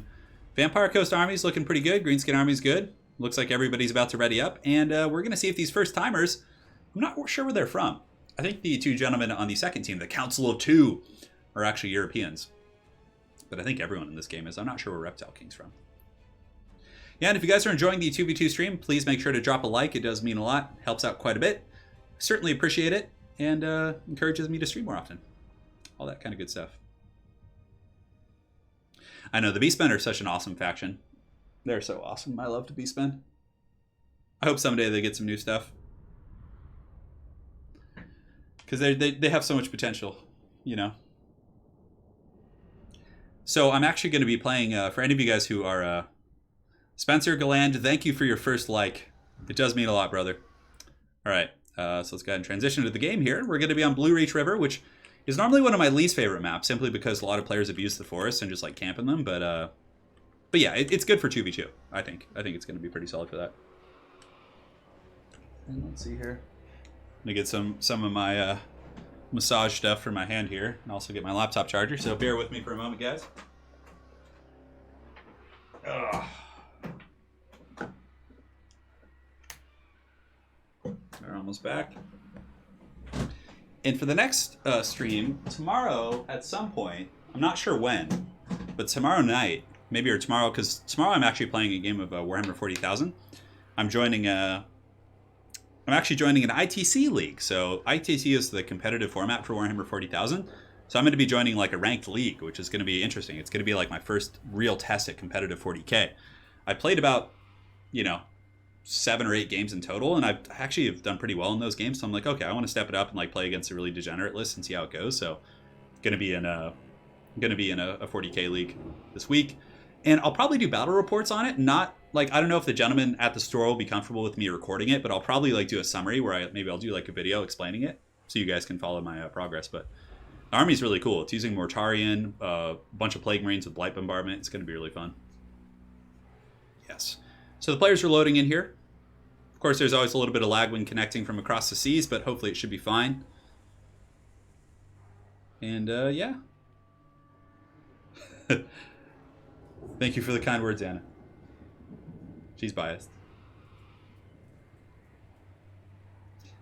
But yeah, it's going to be really fun. I'm quite excited to play in a competitive 40k league. And I'll probably, the first battle report we do on the channel will probably be with Italian Spartacus at some point in the next couple weeks. So Pippington, you think it's going to be double Vanguard with Kazrak? Yeah, Pipes, I'm feeling 100% better, my dude. I feel great. Unfortunately, Anna may have caught the cold I had, so now she's suffering a little bit, but she takes it much better than me. I was like, I'm too weak. I can't work. Ugh. Pippington can feel it in the air tonight. Let them... You know what I'm going to do here? I mean, I trust these guys. These guys aren't going to... I mean, I could actually like hide the screen until the players have fully deployed, but I mean, we haven't had problems with that so far. And I know most of these guys. They're all pretty good people, so I think we're going to be fine.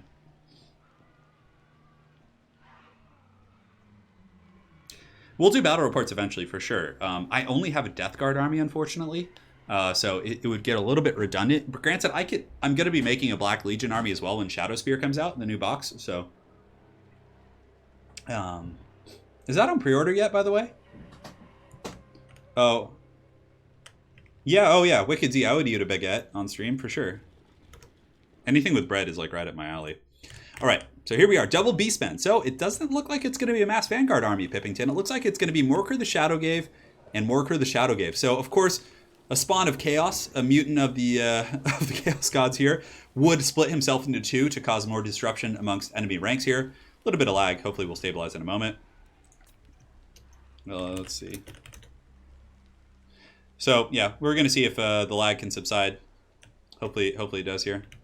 So we got Reptile King and... I'm trying to think who might be lagging here.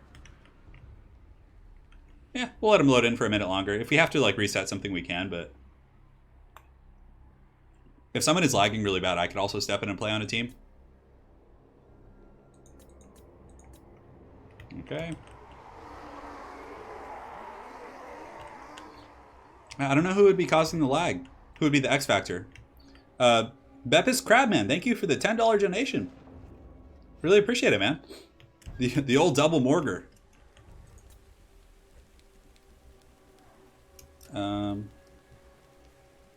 Does anyone have bad internet? I tell them before that they need to have good internet, but we're going to see here if we can get past this today. I don't know who it could be causing the problems. I mean, I think my bitrate's pretty good. Let's go ahead and double check. It's definitely not me, I don't think. Checking right now. I'm looking pretty good on my internet. Okay, I just checked my speeds and everything. Yeah, Spencer, I've gotten that before. Jim from the office, yeah. People have told me that. This is,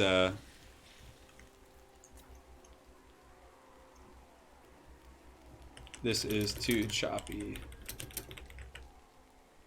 Let's play, so we may restart.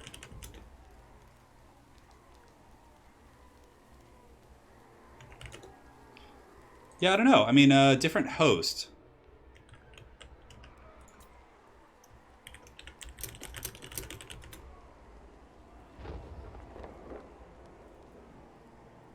Oh man, it's lagging pretty bad. I believe Ridus is from Europe as well. So I'll host the game. I did use the Palpatine meme 2 minutes ago, yes. Dude, KB, I literally made a Palpatine joke right before you joined. Okay, so let's double check here. Oh yeah, those goblins are like just like stick figures. Okay, so we're gonna rehost real quick. I'm gonna host the game, see if that will help the situation. It could be just some of the gentlemen connecting. Game 2. You guys can see the password, I don't care. Please don't troll me. Okay. All right. So let's go ahead and let me go ahead here, go to the Discord.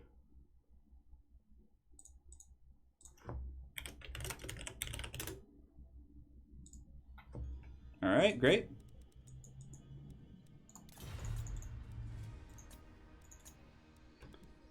So we're just going to transition back to the other screen here, and we'll take a look at the brackets for the day. We can actually use this time to update them. So from here, we'll do the very lazy update. It's going to be the...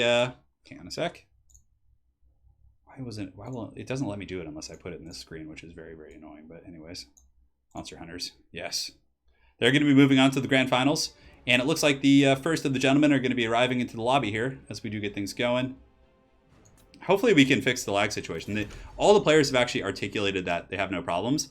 But the Council of Two and the XMT Reptis, the winner of this will be going on to the finals to face off against the Monster Hunters with the upset. Definitely some spooky stuff. So let's get Rightist in here. Hopefully this will be a little bit quicker. I mean, they loaded relatively fast as well. The old 56K? No, I think they didn't see me. That was it.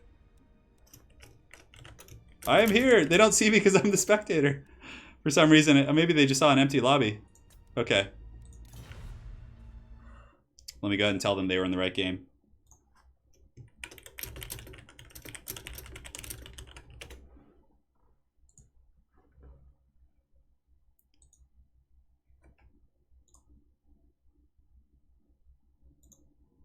All right. You just don't show me, please. All right, so we got Rightist in here. Now we just need to get the teammates. And his teammate is going to be Reptile King. So Reptile, if you could join up with your buddy here. Maybe it's because you guys aren't on my friends list or something, but he can see you. There's Reptile King. He has joined. We're going to go on Blue Reach River again. So let me go ahead and find that map. It's MP Blue Reach River, one of the more archaic naming systems here. Back when they used to like put multiplayer before the maps. And let's go in here.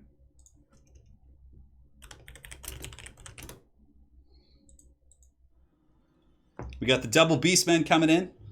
And for anyone watching this after the fact, there will 100% be timestamps. So you guys will be able to see all that.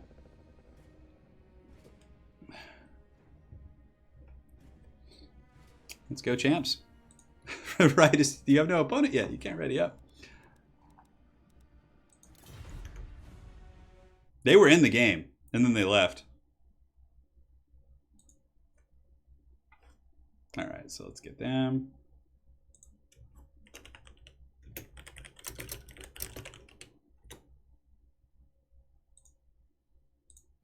And it looks like they're in.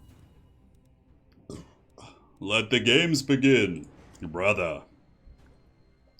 Yeah. You played really well, Flying Taco. That was an awesome game. Yes, all the players have returned. Hopefully it doesn't lag with me hosting. I'm going to see if maybe my connection is like more stable or some sort of witchcraft like that. But the players are going to be picking. I'll go ahead and ready up so whenever they're ready we can start. No, I'm actually just drinking like sparkling water. It's just like I don't know. I've been drinking it more and more lately. It's not a brew. It's just a Pellegrino water. Yeah. Yeah. No, I wouldn't be able to cast very efficiently if I was drinking probably. I'm not much of like a heavyweight. Like I'm not one of those people who's gonna be like, yeah, bro, I can pound it. Like, no, dude, I can't. No, it's just like a Pellegrino water. You can pound it though. Yeah, in that respect, yes.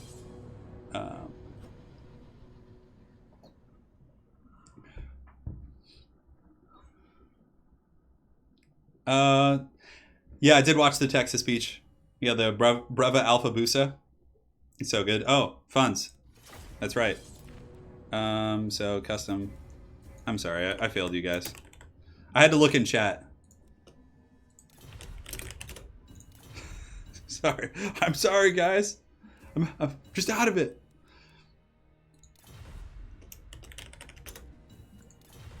All right. We're good to go. Custom funds are up. Favorite faction competitive? Vampire Coast, 100%. If I had to play like for my life, I would just play Vampire Coast every game. All right, it looks like we're good to go. Let's see if the lag subsides.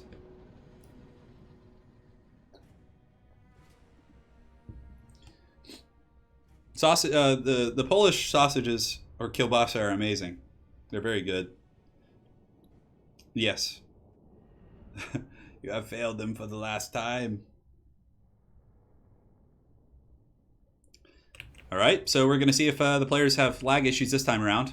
Last time it was literally like a stop motion film from like the turn of the century. So we're gonna see if we can get a little bit of stability here, because we can't really play with that type of lag. It would just not be good. Yeah. Lady Turin will play Warhammer someday. Currently, her and I work on the army together, so she's like painting my Biologist Putrefier at the moment. But yeah, she hasn't like played a game yet, but she certainly enjoys painting from time to time. Yes, yes. All right, so we're loading in on the Blue Reach River. Pretty open field map. Going to be fun to see double Beastmen, which I love it when people do that in these 2v2 tournaments, because it makes it so easy to cast. It's like, okay, you have the Beastmen team and you have the other guys. You know, it's very very simple in that respect. What can Chaos do against dwarves? Well, Sandra Cohen, to answer your question, Chaos is, in the eyes of many people, a counter to the dwarves, because they have so many efficient great weapon infantry for the cost. They have chariots, they have missile resistant lords with the warp chicken. Like they are just very, very good against the Dawi. I'm excited for Age of Empires 4, but there's no information out at the moment, so I have nothing to draw from in regards to my analysis. Yes. I mean, if I had to choose a Vampire Coast character to be, I mean, Luther Harkin is awesome, but I wouldn't want to have a fractured mind, because in reality, as funny as it may seem in this, it probably is a horrible thing to experience. So I probably want to be like Count Noctilus and just be like some big pirate, like riding around on a, you know, on his business. Yeah, we're playing turn-based Warhammer. Oh my god. But yeah, Chaos typically is a bit of a hard counter. Oh yeah, Null Oil is great as far as painting minis, but you know, for Death Guard, you usually use Agrax Earthshade. Agrax Earthshade wash is like the Null Oil for Death Guard in dirty evil Chaos characters. So, all right. So hopefully there's not going to be too much lag here. We're going to test it out. I don't know what we're going to do if there is, but we'll have to work it out with the boys. See if me hosting is going to kind of help things out a little bit. And it looks like it's a little bit laggy. Someone's having some problems. I don't know who it is. Yeah, still lagging a little bit, but maybe it'll subside here in a moment. Oh, looks like they're moving. Damn, I don't know who it would be lagging so bad. Let's give it like 30 and see. I mean, I've had Rightist and Reptile Kings in a lot of events, and they've never had any lag issues, but I'm not sure if it would be someone from the other team. I mean, I don't think the factions are 100% balanced, but it's a very difficult task to balance in an RTS game, like balance this many factions, and I think CA has done a very, very good job, so. Yes, so we're going to be transitioning back to the game now. We're going to check it out. Oh man, this is laggy. So we're going to give it like 30-40 seconds, see if we can get some stability going on here. I mean... Get the screen now. No, I already did. It's you're behind like 30 seconds. Yeah.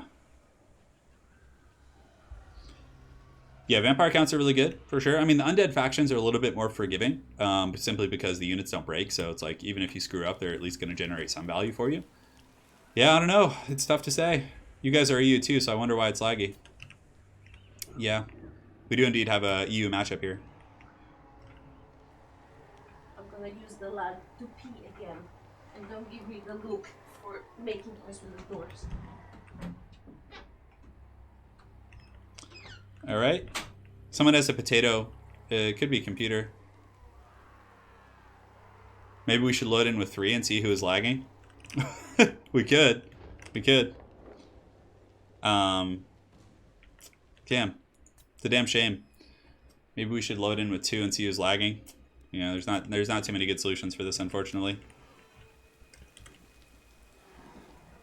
Yeah, someone has a weak PC.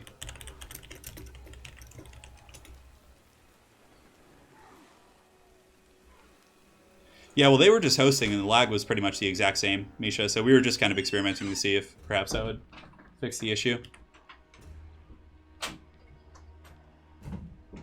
Yeah, sorry about the noise, guys. Yeah, I'm not sure. I mean, it's someone in this game.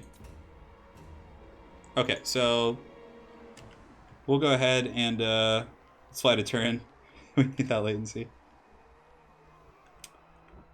Yeah, well, we had one of them hosting before, and then it was the exact same thing. So we decided to rehost and have me do it. Unfortunately, it looks like it's causing some issues here. So, oh well.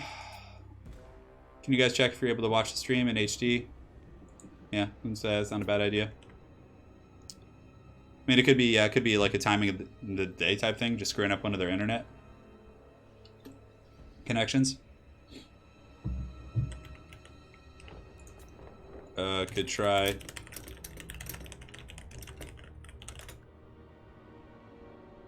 We'll let them know to lower the graphic settings as well. Yeah, sorry about this, guys. We'll get back on track.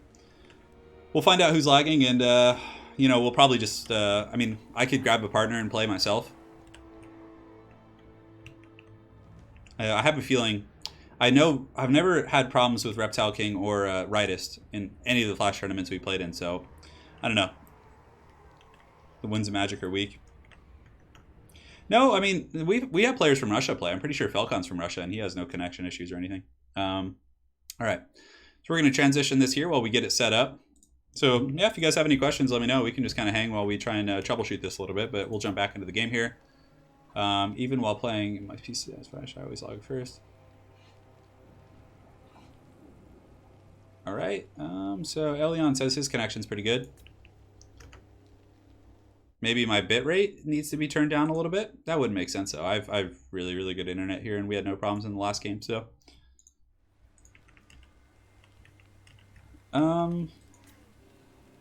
Okay. Let's see.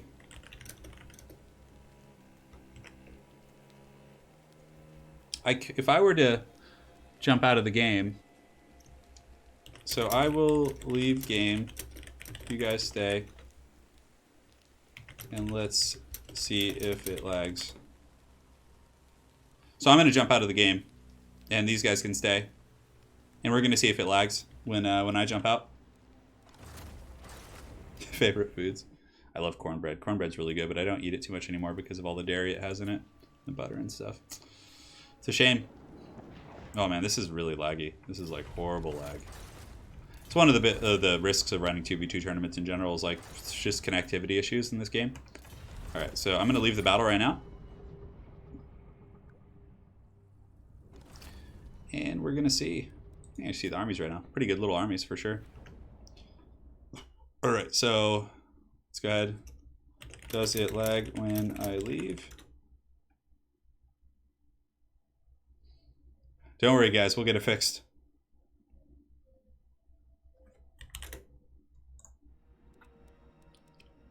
Alright.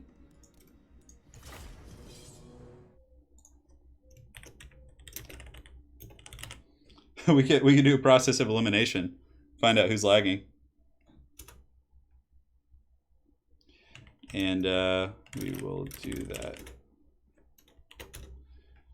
Just checking in with the guys right now.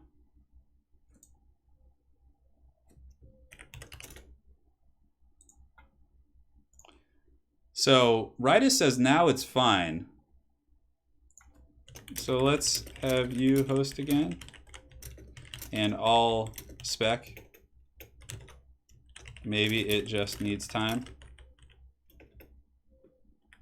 They're giving me updates live from the game.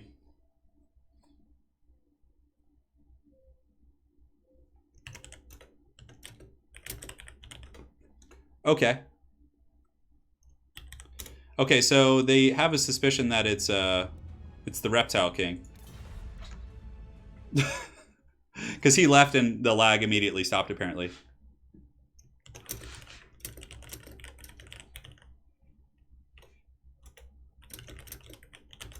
Okay.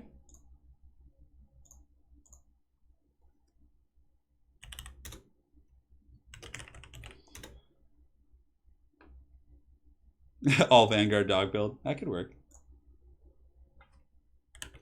No problem. These things happen. Okay, so while I get this set up, we're going to take a quick intermission. So I'm just going to slap on the intermission screen and we'll listen to some Beethoven and we'll be back in just a moment.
Yeah, unfortunately, the Highway to the Danger Zone is a copywritten song. So, but a lot of the old classics like the Hall of the Mountain King by Grieg and Beethoven and stuff like that, it's like public domain at this point. I think after a certain period of time, like classical songs become public domain.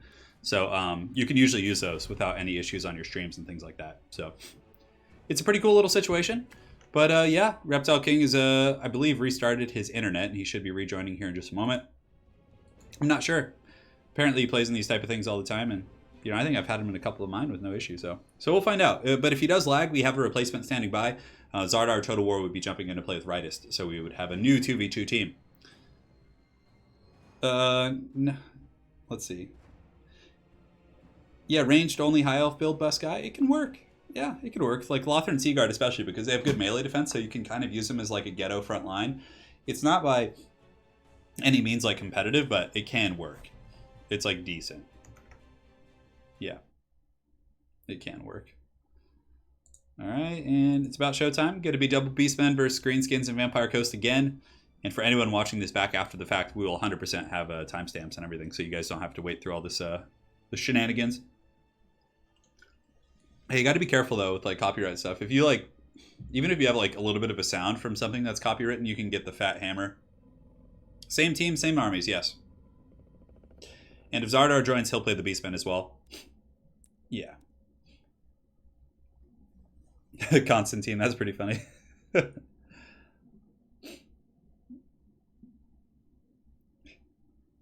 Oh, Zardar, are you gonna... Let me see here. Okay. So their team name is going to be Rightist Total War. Okay, so we'll update that. We'll update that when the time comes. So let's go to the scoreboard here. All right, sounds good. So he's having some technical problems, but from here out we should be pretty smooth sailing. Rightist Total War. All right. That'll be the team name.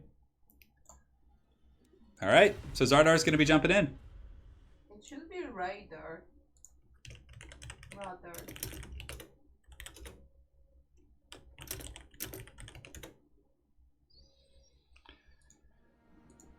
Not a bad idea, but they have chosen. Do you have any fun builds for Vampire Coast? I find them boring to play. I end up going with the Gunline and Chaff. I mean, Bepis, there's a bunch of ways you can play him. You can go monstrous, like Blitz builds. You could use like 4 deckhand mobs, 3 Depth Guard, Prometheans, and just have like a massive aggressive front line. There's tons of ways to play Vampire Coast. For sure.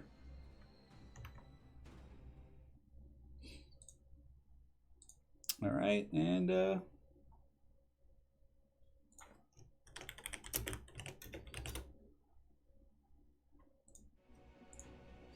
yeah, so I mean, and honestly, even the alternative styles of play for the Vampire Coast are pretty competitive. Like, they're just a very strong faction.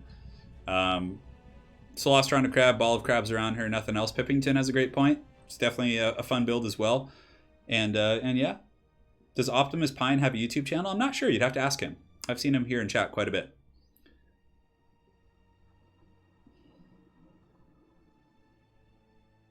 You said earlier that tabletop tournament would be boring with only 2 factions, but with all the mission variety, you could do it, especially. Are you referring to an actual tabletop tournament, Spencer, like a 40K, or the format that Lore Master of Sotek runs? You know, that would actually be pretty funny to see bloated corpses in this small funds environment. Jerry, thank you for the $5 donation for €5. My money, as always, is on the Gobble King with the steel chair. Yeah. He would be one to come in with the steel chair. For sure. It's not that undead have too much morale, it's just that they don't break, so they rather take incremental damage through the crumbling mechanic, but yeah. Alright, let's see here. Just making sure yeah, Zardar has jumped in chat. He's fired up Total War. He will be here in a moment. And here is the lad. So Zardar Total War, the savior of the stream. It's going to be here, and he's going to be picking his army here real quick. And hopefully it won't lag. We'll find out in the next episode. You'll find out. Yes, yes. Zardar Total War, of course, has a very nice YouTube channel if you want to check him out. He's a very, very good campaign player and also has become a very solid multiplayer guy as well. So if you guys are looking for someone new, make sure to check out Zardar Total War. He, I believe, is in Greece. Of course, he channels in English, so definitely check him out.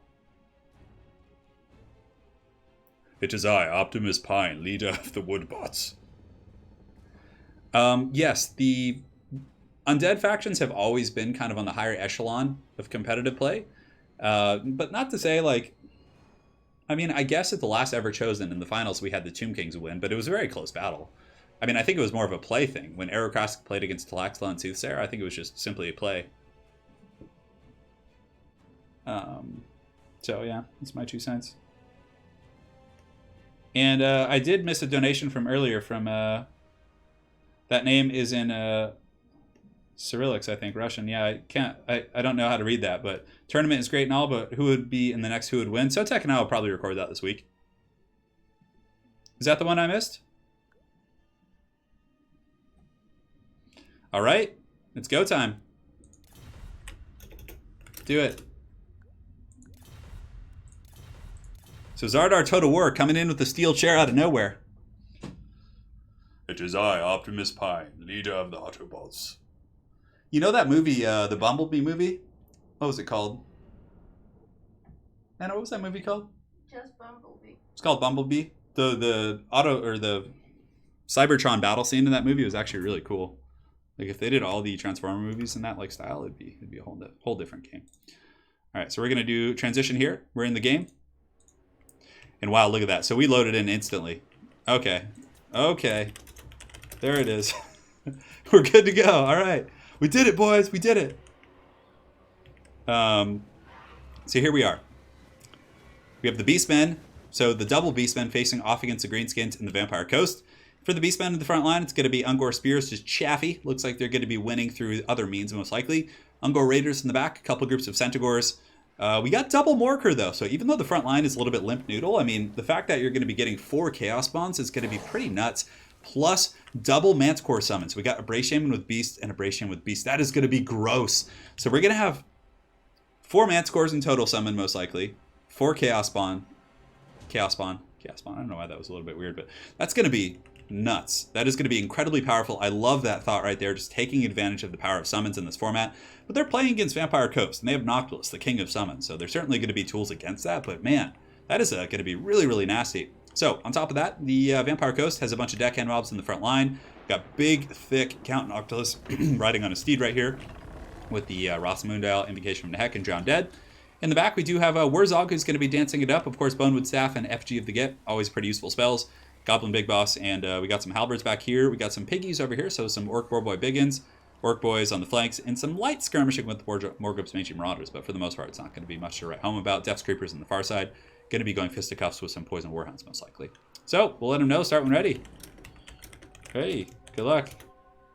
We did it. We did it, guys. We're here. We have conquered the lag. The hero of the day, Zardar Total War, and Reptile King. My apologies for the issues you're having, man. Hopefully, we'll get you in one of these next time. And here we go. Showtime. So the forces are going to be advancing. The Beastmen army definitely going to be very scary with those summons. I mean, there could literally be like 2 Manticores just swarming all over the Greenskin Lords. But there are guns back here. Zombie Pirate Gunnery mobs. Noctilus is going to be able to match the summons. Not like fully, but I mean, he is so good at just dropping the fat summons. Now the Greenskins, what do they really have? It looks like some light infantry. Oh, and they got some heavy cab over here in the forest, looks like. Yeah, they got some Orc Boar Biggins. So the Centaurs with throwing axes are going to be fended off. Greenskin Skirmisher is actually a pretty good natural counter against Centaurs with throwing axes because of their range. They only have 70 against the 100 of the Greenskin Skirmishers, the Morgulf's Mangy Marauders. So things are getting pretty hog wild, as they say. So Beastmen forces are going to be advancing right here. Some angry goblins are getting ready to meet them. And it looks like Big Daddy Noctilus is going to be going downtown and picking apart some of the Beastmen on the advance. Let me just adjust the volume here real quick.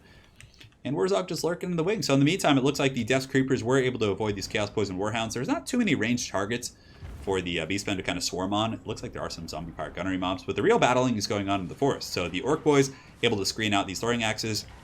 And the Goblin Skirmishers doing a really good job. Actually, they do also have the support of the Zombie Pirate Deckhand mobs, who are going to make a pretty good meat shield for just absorbing any sort of charge or initial pressure that might be thrown their way. So the archers are going to be moving in. The Ungor Raiders going to be laying some pepper probably onto the guns in the back. They probably just want to focus the gunnery mobs. But Noctilus is going to be a tough cookie to crack. But Double Morker is nasty. Double Morker is going to be just absolutely just chaos claws everywhere, just causing problems. So the first archer fire is going to be dropping in here on the Orc boys. Definitely going to be doing some work. And it looks like there's going to be a little bit of an AoE spell coming in from Wurzog right there. It does some, topical damage to the Ungor Raiders, but nothing to write home about. Over in the trees, we do have a cockfight of sorts. The Goblin Raiders really taking apart these Harpies very efficiently, and it looks like there was a Vestigor herd who's going to be charging into the forest and just pounding those Orc boys, taking them to Pound Town. But a rear charge coming in from the Bacon. The Bacon does come in. These are just Orc boys, so they're going to be the anti-infantry variant. Still going to be pretty good against Vestigors with their armor piercing, but, they're not meant for sustained combat, really. Orc infantry are pretty weak in general.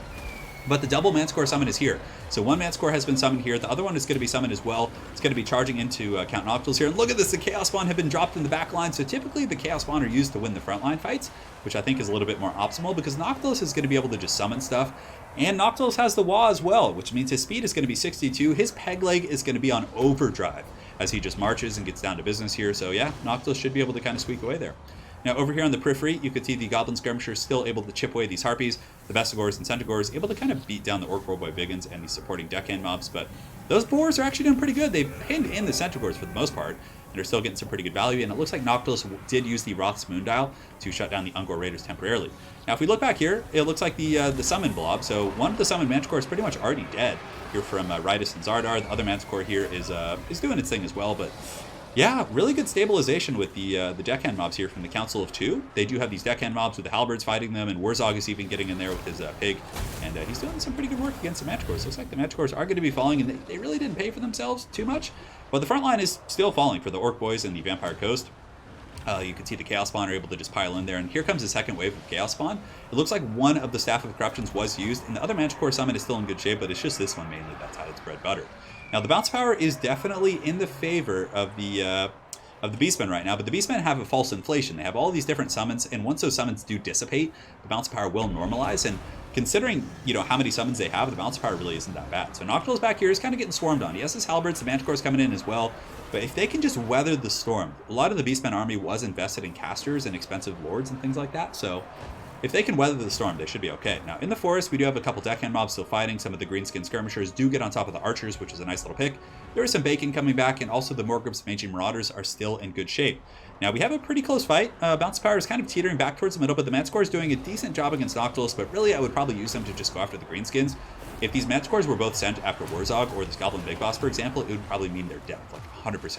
So, a little bit of a misplay on the Manticores in my opinion, but the Chaos Spawn Horde is piling through the front line. Noctilus does drop a summon to kind of intercept those guys, and it looks like some of the Centaurs, the Throwing Axes, are going to be circling around the back here for Ridus and Zardar Chota War. And yeah, really just going... Wurzog would have died like 3 times over already by those Manticores. Really a bit of a shame they didn't go in there, but again, Noctilus is a priority target, and it looks like there was an FG of the Git dropped on those Chaos Spawn to keep them off Noctilus. In the meantime, Noctilus does drop another summon in the back to go after these Ungor Raiders, who should probably just flee into the forest. The Ungor Raiders have no need to fight that. They're quite a bit faster, 36 speed against 23, so they should be running back into the trees here, but there's so much going on. Understandably, it's a little bit tricky to keep track of all that. So Morker's got his Pimp Claw out. It looks like he's going to be going for a fight. He's going to be going after Wurzog, and Morker will 100% beat Wurzog in a sustained melee fight. I mean, Morker is a very powerful combatant. He has poison, and it looks like Wurzog's in a little bit of trouble, and now Ridus and Zardar have realized that the priority target needs to be the Bacon, because Noctilus is going to be kind of a long-term investment. Balance power is normalizing. You can see the Beastmen are coming back towards the middle simply because their summons are disappearing. This Manticore is pretty much offline here. The other Manticore is almost dead, and the Chaos Spawn, I'm pretty sure, are just 100% off the battlefield. So it's almost to the point for the Beastmen is what you see is what you get. I believe we've seen all of the different Manticore summons that have come down, so I don't think we're going to be seeing any more of that witchcraft. And the Ungor Raiders in the back are going to be kind of waddling their way back in. There is a group of derelict goblins over here in the distance for the Council of Two. They definitely want to bring those guys back here. And did I update the scoreboard for the Council of Two? I'm pretty sure I did. Anyways.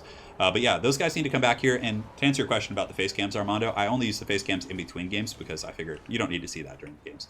So the Vestigor herds are going to be pounding down on these deckhand mobs, but it looks like the Vampire Coast and the Greenskins are actually stabilizing a little bit. So there are Orc boys and some of their skirmishers coming in here, but Wurzog is finished as well. So Wurzog's in a little bit of trouble. Nice little Flock of Doom, able to catch some of the infantry right there.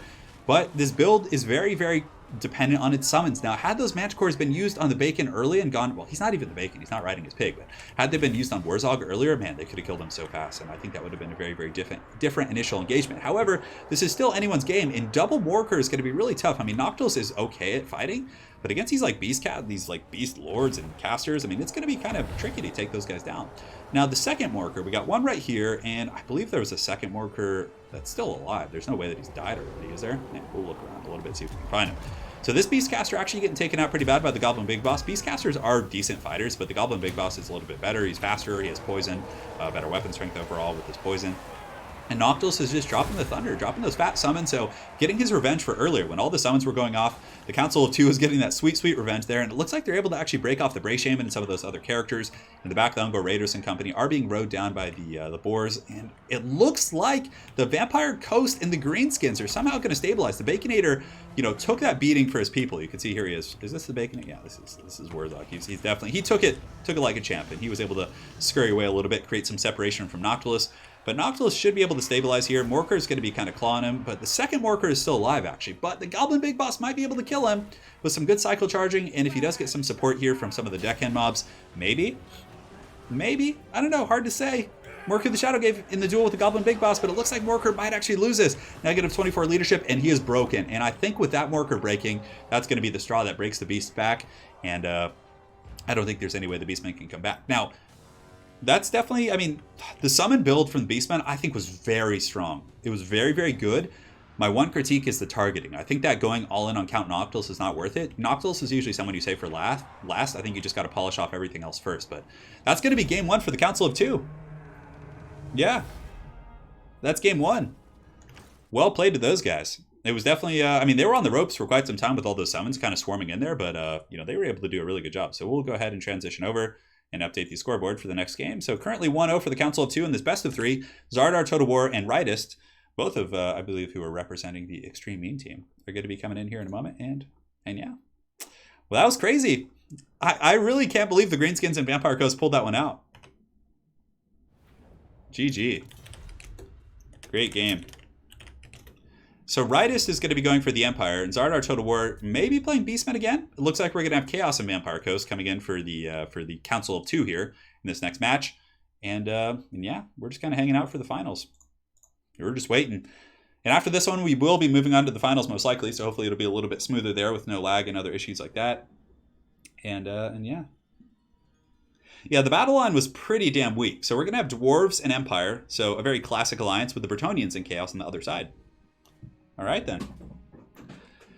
Well. Let's do some hand stretches here. Do a little bit of this, a little bit of that. Dwarves Empire is a really powerful combo, I think. I mean, Dwarf Infantry with just... And Miners are really cost-effective in a small funds format. I think they're pretty good with their 80 armor and good leadership. They just hold and allow the Empire to hammer things, and the Dwarf Thunders to usually do pretty good, so...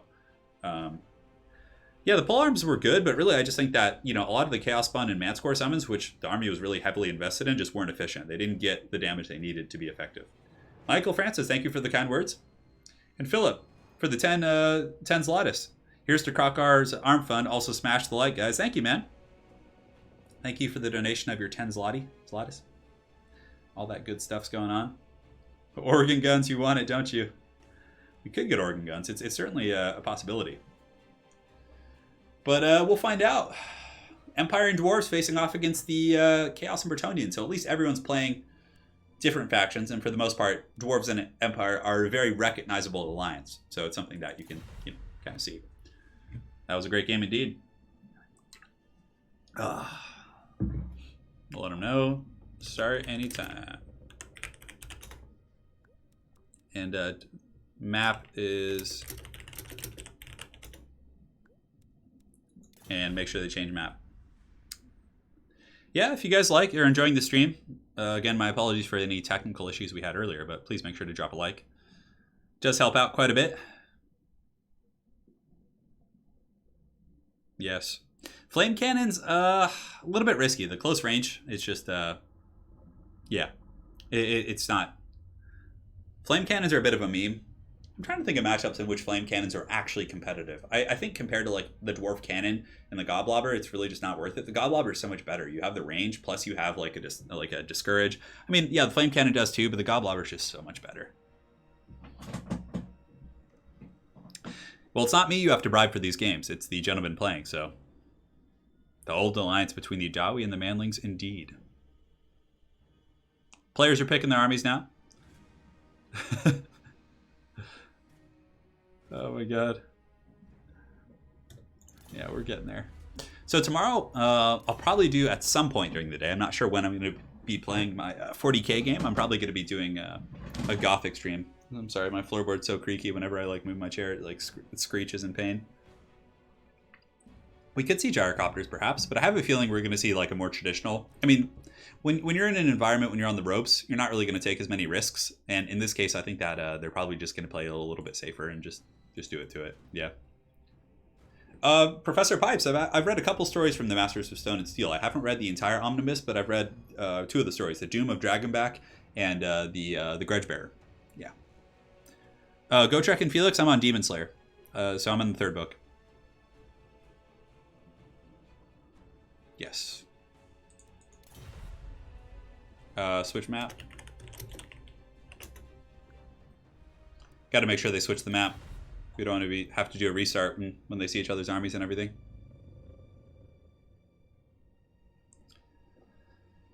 Yeah, I'll get some rubber matting for sure. That's actually a really good idea. Maybe I'll go to like Staples and pick some up. Fire cannons versus Sartorial equals KFC.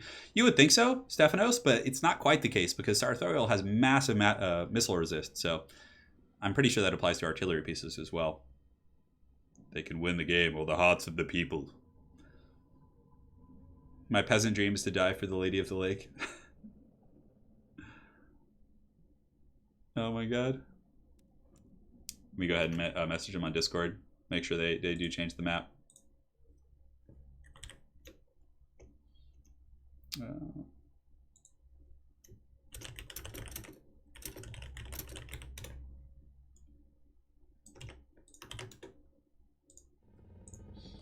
All right.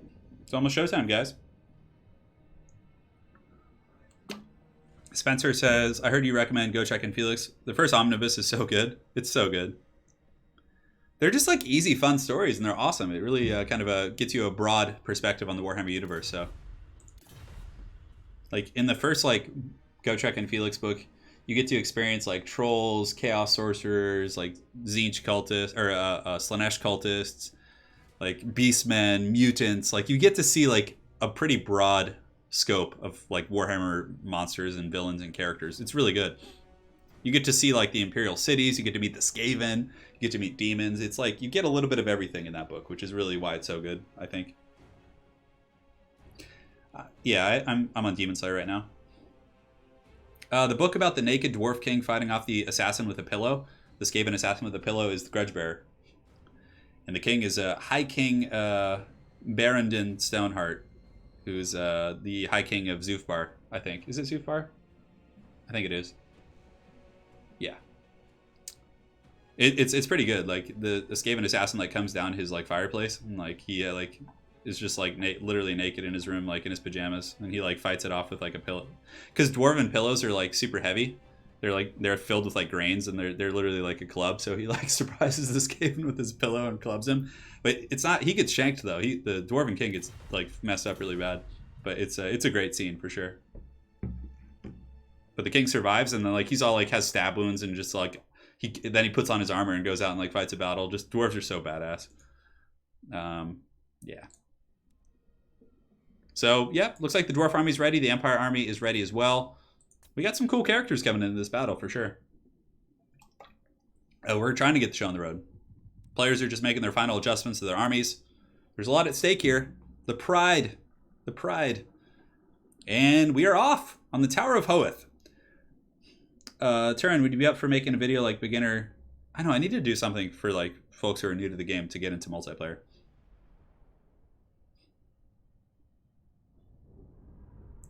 Giant Slayers versus Black Orcs. That's a tough one. Yeah, I'm not sure who would win that. It'd be pretty close. I think the Black Orcs might win. 50 weapon strength. Their melee defense is pretty crap. I don't know, Giant Slayers have less weapon damage, but they are unbreakable, and the Black Orcs would maybe break. Alright guys, so we're here in the game. Empire Dwarves versus Bretonnia and Chaos. Players loading in very quickly here, and let's go ahead and take a look at the army of the Dwarves.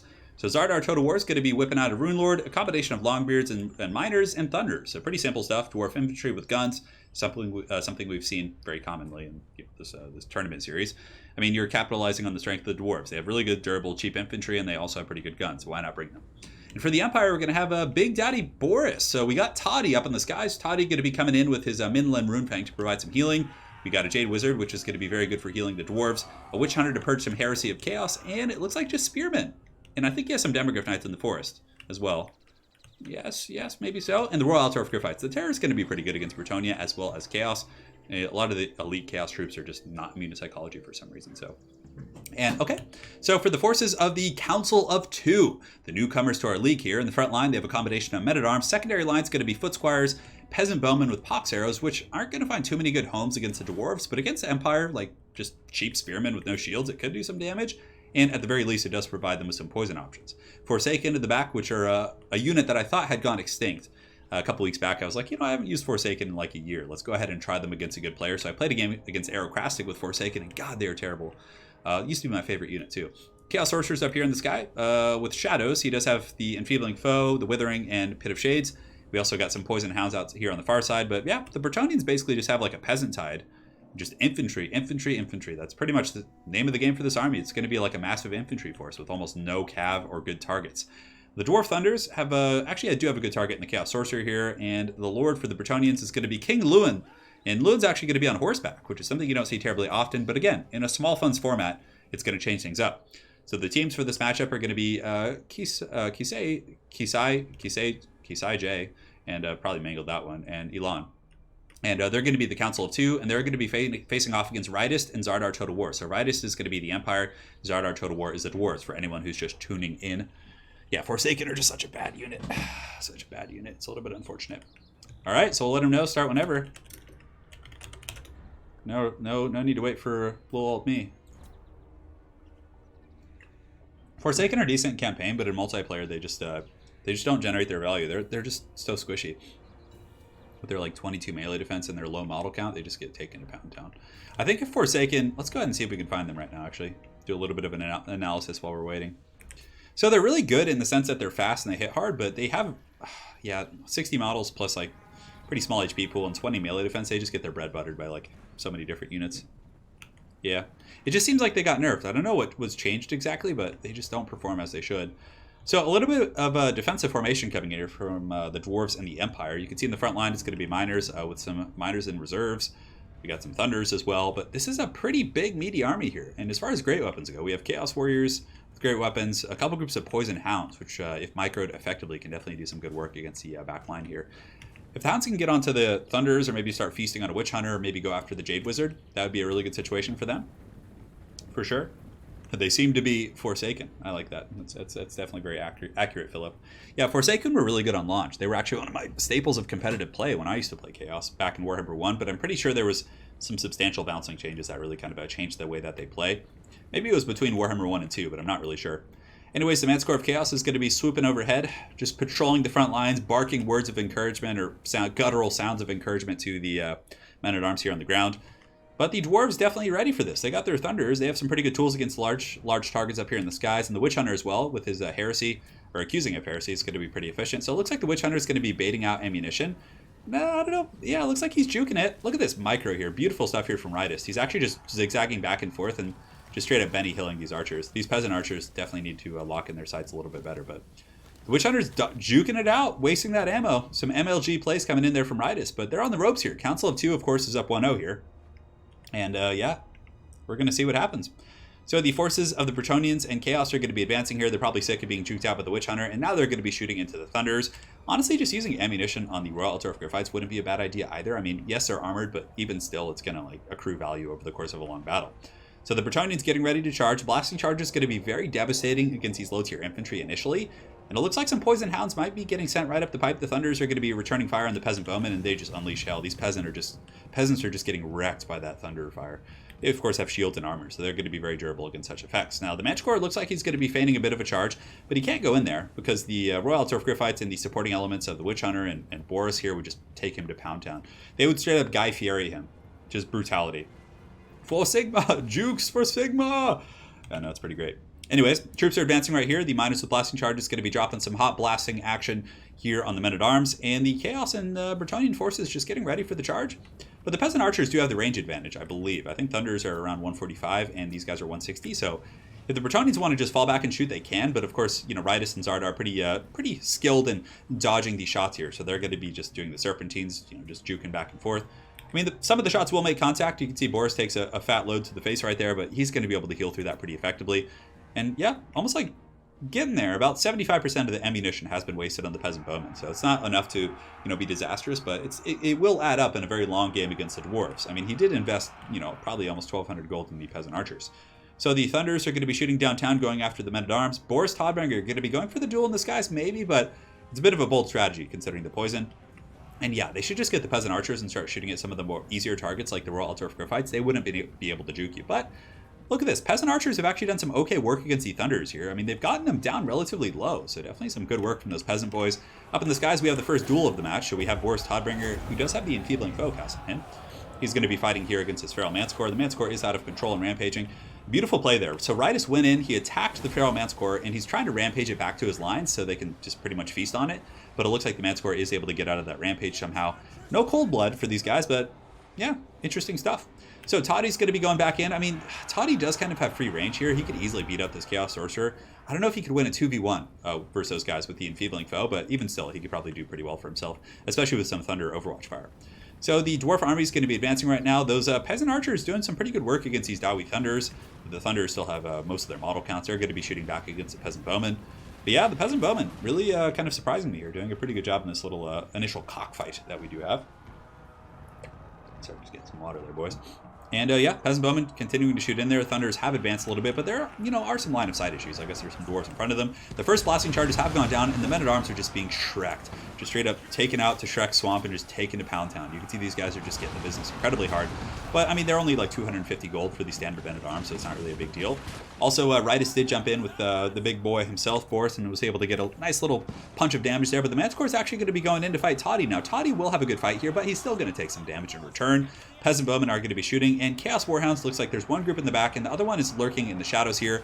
And the Dwarven Rune Lord is just kind of sitting back here. He's like, come at me. 120 armor. Those hounds would do almost nothing against him. The frontline fighting's underway, but the Miners with Blasting Charges actually have far inferior stats compared to Men-at-Arms and Foot Squires. So these Foot Squires are doing a pretty good job kind of chewing through these guys in the front. And they're also going to be led by King Lewin, of course, who does have some pretty decent combat stats to boot. Not the best AP, but again, he's fighting miners, so it's not really a big deal. The Dwarven Thunders are just going to be rotating, shooting at Peasant Archers, trying to work down that back line. But up in the skies, we have a duel. And it looks like Toddy's actually in a little bit of trouble. Toddy has been getting hunted here by the Chaos Sorcerer. Earthblood has been dropped as well to heal these Chaos Beasts. And it looks like Toddy is going to be landing on the ground to get the help of the Royal Altdorf Griffites. But man, these Forsaken have actually done a ton of damage against Spearmen. And if Forsaken are able to get in without taking cav charges and things like that, they can be pretty nasty. Look at this. The Council of Two actually is able to get Chaos Poison Warhounds into the back line. And now he's just going to be bouncing into the back line, jumping across these Thunders, doing a beautiful job. And the Dwarves and the Empire backline troops are a little bit out of position. The Spearmen were kind of sitting over here, not protecting the guns. But the guns, Dwarf Thunders, are very tanky, right? So they're going to be okay, but it still does disrupt the gun line, therefore allowing the Peasant Archers and other troops to fire a little bit more efficiently. Looks like there's going to be a Pit of Shades going down from the Chaos player, and it is going to be tearing into the Longbeards, doing a little bit of damage, more damage to the Thunders there, but yeah, it's a little bit unfortunate. The Dwarves are able to get away from that. And Toddy was able to stabilize a little bit. So the Forsaken still chewing away at some of these troops here on the flanks, and Toddy's in a little bit of trouble. If this Chaos Sorcerer Lord were actually able to jump on Toddy and help the Manticore right now, they might be able to actually finish him off. In the meantime, Chaos and Bretonnia are working their way through the front line. The Foot Squires and Chaos Marauders and these other Bretonnian troops are slowly beating down the Miners, and it's definitely looking a little bit grim for the forces of the Empire and the Dwarves, as the Peasant Archers are for the most part online and shooting. Miners just not up to snuff to fight against Foot Squires and even against Men-at-Arms. They have 18 and 18 for their respective combat stats, and the cheap 250 gold Men-at-Arms have 28 and 27 right now with one chevron. So I mean, that's pretty damn good. So right now the Empire is definitely on the ropes, and the Dwarves are having to fall back. The Dwarven front line has fallen, therefore the guns are now going to be falling as well. The Royal Outturf Griffites are just being dragged down by Poison Warhounds, and yes, they could obviously win this engagement, but this is not like an optimal situation for them. Now, something Ritus could do to get back in this game is maybe grab Toddy and the Royal Outturf Griffites and try and secure the back line here and just start sweeping about and getting kills wherever you can. But yeah, it's tough. This Chaos Sorcerer and this Manticore are both in pretty good shape, and there's just so much tarp-hitting infantry and spears and just cheap Bretonnian chaff. It's going to be really tough. The Jade Wizard also has broken. Some of the Poison Warhounds could definitely chase him down, but it looks like they might be broken themselves, so I don't think they have too many choices as it pertains to their charging right now. So yeah, it looks like the Bretonnians and the Warriors of Chaos might be able to grind this one out, but you never want to underestimate the Empire. The Empire is one of those factions that just always kind of comes back in the fourth quarter, and it looks like the Chaos Sorcerer Lord of Shadows is going to be jumping on Toddy, going for the 2v1 fight, but if he's able to kind of finish off this Manticore, and the Griffites, that's rough. The Griffites have had Enfeebling Foe cast on them, so their melee defense is literally like 12 right now, and they're just taking a beating from the Foot Squires. So the Foot Squires normally against infantry are going to be able to really shine with the Lord melee defense of the Royal Outturf Griffites. Now in this fight, Toddy's doing a good job, but you can see he's slowly starting to lose. I mean, there's just so much stuff around him. The Griffites have piled in and are helping out, and there's also a little bit of Thunder Overwatch fire coming in, but the Chaos Marauders in the back and the whole front line is pretty much compromised here for the Extreme Meme Team folks. And the Marauders and the other guys are just going to be kind of pushing back here, and it's going to be a little bit tough for those guys to kind of pull back. So Boris Todbringer in a little bit of trouble. The Royal Outturf Griffites in trouble as well. Earthblood has gone down, but I think that's going to be it. I just don't think there's enough. I mean, the Dwarf Rune Lord's still fighting. He does, of course, have some Longbeards kind of going to the bitter end because they are relatively elite. But even still, I just with Toddy going down here, the Manticore is doing pretty well. The Royal Outturf Griffites definitely have not paid for themselves, and they're just in dire straits. Yeah, that's probably the Witch Hunter's still around, I guess. There's a Jade Wizard. There's a couple Empire elements, but the Hounds are just ready to feast.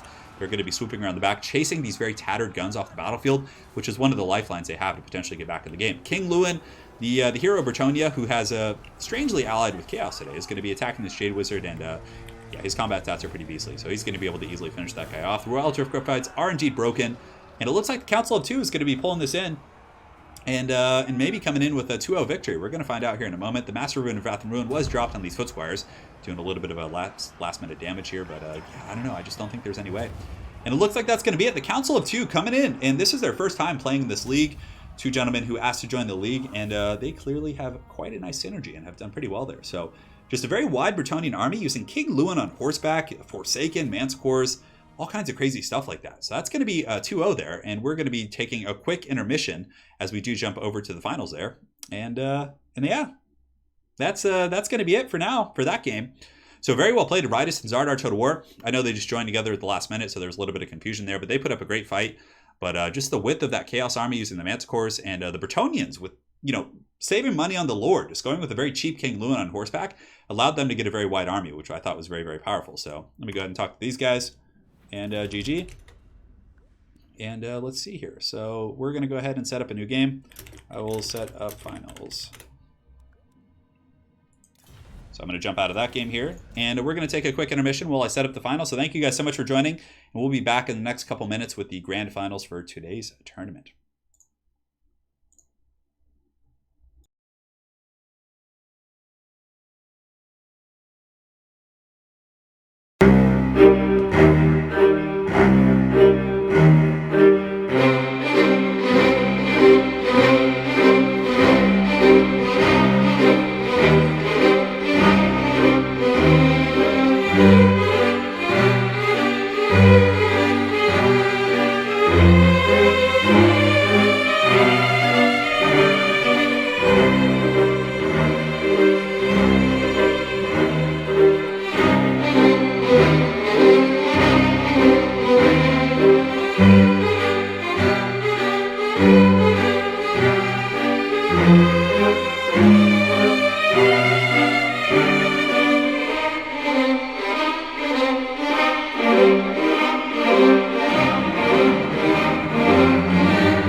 Ah, I was muted.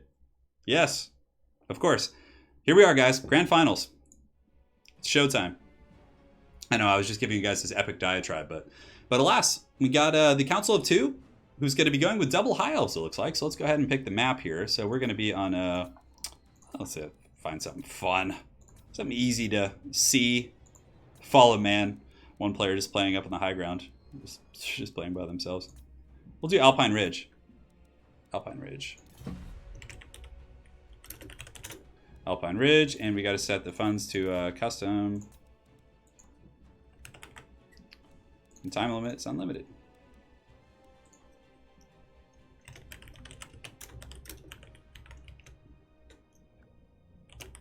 Build and start when ready.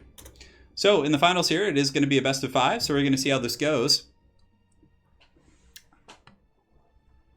You guys can hear me now, right?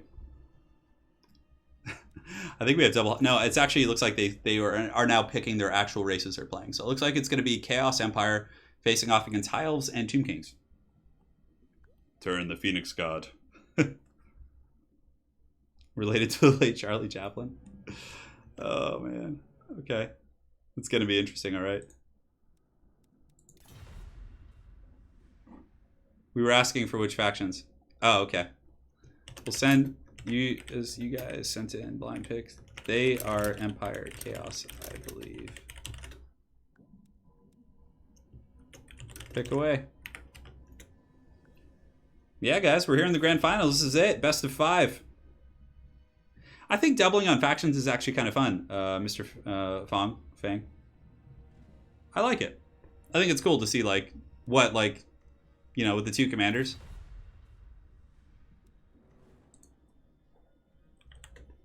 This is best of 5, by the way.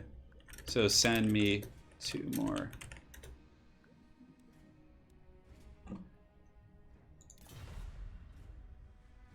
Turn spell to chaos spell to the blood jaws. You guys want to say hi to Wookiee while we wait? I just discovered this little gremlin hiding in the corner of the room. Hectorus Rex, good luck in Shelton Apache's tournament. I'm sure it's going to be a great one. Yes, players are picking away. Oh yeah, it's going to be good. It's going to be good. I'll grab him right now. 3 hours late, yeah. I know, that's how I feel today in general. Wookiee. Buddy. Yes. We need something to fill the time with. Here comes the gremlin in all his glory. Hey, Wookiee. Here's the say hi to the stream. He was just barking at me, actually. I think I startled him when I walked by, or maybe he's just defending Anna's honor. It's one of the 2 things. I'm not sure. You guys can see him, right? Yeah, I'm holding him high enough. Wookiee, say hi. Yes. He's a good derpy creature. You can hold him kind of like a hot dog too. He actually likes being held like this, as long as you're supporting the spine. Like I don't know. He's so comfortable like being held like that. Usually he just like sits on my lap like that. Yeah, you're a good boy.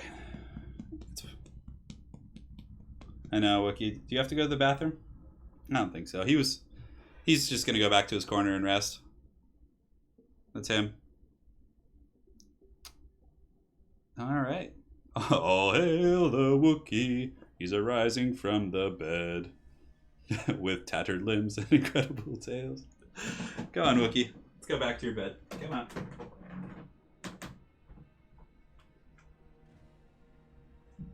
All right, he's back in his corner now. Oh. Is that how you hold a hot dog? I guess it is. Sure. And we're on Alpine Ridge, which has pretty good line of sight blocking, so definitely going to be very nice against Vampire Coast. Granted, Vampire Coast can bring things like Queen Bess and mortars, so if they want to like kind of play the hill there, they can. Yeah. It's hard life being the Wookiee. Yeah, he's an awesome dog. He's really fun. He's really old, you know. He's really old. No, we can't have spectators joining the game aside from me because it will most likely lag the game, unfortunately. Wookiee with the anti-large tongue. Yeah, perhaps so. Yeah, so we're coming in on the 2.5 hour mark. We had some delays earlier, unfortunately, because of players not making it or lag or things like that. So my apologies, but there will be timestamps if you guys want to watch the earlier games back. If you're joining in late, they will be there as well. The blasphemy. Wookiee is a blasphemous creature. You can make Wookiee like a Jabber Scythe or something. He's like 14 or 15, I think. We don't really know. When we rescued him, they're like, yeah, he's 2 years old, and then suddenly we like pick him up, and we're like, yeah, the vet's like, yeah, he's like 6. So we don't know quite how old he is, but we're guessing 14 or 15. Yeah. All right. Looks like the Council of Two is ready. Their army is looking pretty solid, pretty similar to last time, a little bit different. And yeah, chaos is just being chaos. Ooh, and we have some cool lord picks coming in here as well. Do Goblin Wolf Riders have similar stats to other factions' Hound units? Goblin Wolf Riders, they have combat stats in the 20s, if memory serves. They're pretty fast with 95 speed. I'm pretty sure that Goblin Wolf Riders, it depends on the Hound variant, but they fare well for themselves. Pretty much, they serve a similar role, for sure. Optimus, yeah, for sure. So I'm going to just ready up here, so when the players are good. Have Wookiee lead Wolfric's cart. Wookiee is like 80s movie badass characters. Just Chuck Norris karate chopping people. Or like Chuck Norris like doing a jump kick at a car that's driving like 80 miles per hour at him. That's like my favorite thing. Yeah. I love 80s movies. She is Virtua in 1. We're probably not going to do an FFA game. The stream is already running a little bit long, so I'm probably going to go get lunch or something and take a little break. Normally I like to stream for like 2.5, 3 hours. Like tops. Alright, here we go. Showtime. Let's see what treachery awaits. We'll see what awaits us on the Alpine Ridge as we load into the game. Squig herds, I would say squig herds are not similar to warhounds. They're quite different, actually. They're more of like a supporting frontline unit. I mean, you can use them to flank, but they're better when they're on top of infantry. All right, guys. So here we are in Game 1 in the Grand Finals between the Council of Two and the Monster Hunters. Here we go. Alpine Ridge has this nice little lip here in the middle, which is going to have some line of sight obstruction for any sort of powder unit. So it's going to be interesting to see if the players decide to fight over the high ground. We will see. But yeah, squig herds I would recommend using on top of like nasty skulkers or goblins or things like that. Like when you use them by themselves, they kind of get taken apart pretty quick. But and the problem with like using them as like a battlefield control / backline harass unit is they rampage. So if they take any degree of damage, sometimes they're going to be rampaging and just you lose them. So they're better thrown in the front line where they'll just rampage with your infantry, and it's going to be a little bit more cost effective. I will be watching the UFC clips of the UFC tonight. I don't know if I'm going to sit down and watch the entire card, but I don't feel like paying for it. It's like expensive, you know. Oh, I've seen Kung Fury. Of course I have. Oh yeah, I've seen Kung Fury. And here we go. Loading in. A little bit of lag, but hopefully it shouldn't be too much of an issue. Loading in speed isn't a big problem. The issue then becomes if somebody like lags once you're in the game. That's where like the big issue is. And looks like we're good. All is well in the land. It's a pretty cool map. I mean, look at this like just vast landscape. Got the Misty Mountains over there. Not actually the Misty Mountains, but yeah, the Warhammer universe is definitely very rich. I don't think we have lag. No. It was just loading in. I mean, somebody like just needed to load in, but once they're in, it's totally fine. Yeah, no lag whatsoever. So for the armies of Warisha, who was in the first match, and Flying Taco, who are going to be the Monster Hunters today, we have the Warp Chicken and Balthazar Gel, who are going to be leading those forces. And the double final transmutation coming in with the steel melting chair. So that's going to be doing some huge damage. I mean, sweet dreams to this Greenskin Lord. Just good night, my sweet prince. I mean, if they want to focus him down, they can kill him really quick. Aside from that, we have an entire front line of Chaos Marauders. We got the Mirror Guard. We got a couple crossbowmen in the back, which are obviously a natural counter against the Vampire Coast. As far as mobile units, we have the Empire Knights, and that's pretty much it. A couple halberds in reserve, but yeah, it's going to be some final transmutation going on. Oh, Kung Pao is one of my favorite movies of all time. I love Kung Pao. When I was a kid, that movie is so goddamn good. Okay, so for the rest of the force, we got a front line of the deckhand mobs for the force Council of Two. This is going to be the Greenskins and the Vampire Coast. But yeah, they got a Vampire Coast front line, deckhand mobs, mixed in with some Orc Boys and some Goblins, so kind of a mixed forces front line. Orc Boys mobile force, and it looks like Morgoth's Mangy Marauders. A couple more powder units. In their previous build, they only brought one handgun, but this time it looks like they have 3 or 4. So some very minor tweaks, but it almost looks identical to the build that they brought earlier. And it looks like Count Noctilus is going to be on foot this time, so they're not going to be going on the Colossus, maybe expecting some big anti-large missile play from the Empire. As such, they decided to go on foot, and he's still very strong on foot. He's going to be tough to kill, pretty good against Warp Chicken with his bonus versus large, and we're going to see. I'm really curious where the final transmutations are going to go, so start when ready. Yeah, Red Cliff is a fun movie as well. I know. I'm sorry. I can't make them take organ guns. It has to be their doing. The Big Trouble in Little Chinatown is a fun movie. Yeah. But yeah, the double final transmutation. It looks like Warp Chicken did bring Searing Doom as well, and Balthazar Gelt brought it as well. So they brought pretty much the same kit of spells here between these two players. On top of that, Empire Knights and Empire Knights. Empire Knights are going to be pretty good. I mean, you don't need much to contend against Greenskin Cav. I mean, Empire Knights are better than Orc War Boy. Orc War Boy Biggins are just so haggard. Or Orc War Boys. I mean, Greenskin Cav in general is pretty haggard. It's more of like a numbers game. The Broken Test Mob can do some decent work, but they still have combat stats in like the 20s. So it looks like the Vampire Coast and the Greenskins going to be rushing for this high ground position, going to be getting up here on the hill. But, the Empire and the Chaos Warriors are going to be going up as well. Now, they do have crossbows. Crossbows aren't really going to have issues with line of sight on this hill, whereas the guns, the Zombie Pirate Gunnery mobs, aren't going to have as good of a time fighting on this like high ground position. But the Goblin Big Boss, the first to come up here, is going to be planting the Greenskin flag up here on the hill as he does march up there. But Balthazar Gelt, of course, has the aerial position. And it looks like there's going to be a final transmutation or some sort of witchcraft going down. Maybe Wurzog was going to be dropping a missile attack. And here it comes, and it slaps the Gelt, but it is no Vindictive Glare. That does almost no damage. So I don't know why Vindictive Glare does so much more than the Gaze and Mork, but anyways, Balthazar Gelt, of course, wanting to prove he is a superior magic user, is going to be dropping Final Transmutation on Wurzog, which is going to be, polishing him up pretty good. Wurzog dances amongst the Final Transmutation, so as he turns to lead, he literally continues to dance. Just an absolute beast. That's going to be doing quite a bit of damage, bringing him down to about 60%. Now, from here, the Warp Chicken could surge forward and try and deal with that. Some summons from the Vampire Coast going to be aiding in the frontline fight, and it looks like the Empire and Warriors of Chaos are going to be falling back, trying to get a little bit of extra value from the crossbows before they start fighting. But Chaos Warriors have engaged in the front line against the deckhand mobs, and that is going to be pretty much just a beatdown. Chaos Warriors are just going to just annihilate deckhand mobs, which is going to be good. And they'll also annihilate Orc Boys. I mean, Orc Boys have very bad AP. Chaos Warriors, one of the more cost-effective infantry choices in their kind of style. Oh man, look at that damage. That is brutal. Poor Baconator. So Wurzog is taking a lot. What I would probably do if I were the Greenskin player is run back towards the trees and just cast your buffs like on the nearest units you can, because here, I mean, I guess maybe he just wants to get all in and cast whatever he can, but oh man, he should not be standing Noctilus and the other hero so close together, because Warp Chicken, if he has the Winds of Magic, he could get a very juicy final transmutation on these guys, which would be very, very disastrous. Now, if we look at the fight on the flanks, there is some light cockfighting going on. The Empire Knights have taken an engagement with some Orc Boys, but they're going to be countercharged by the Orc Boys. So the wall has been popped, and these Empire Knights are going to be in a little bit of trouble. Definitely going to be dying and going down here very, very quickly.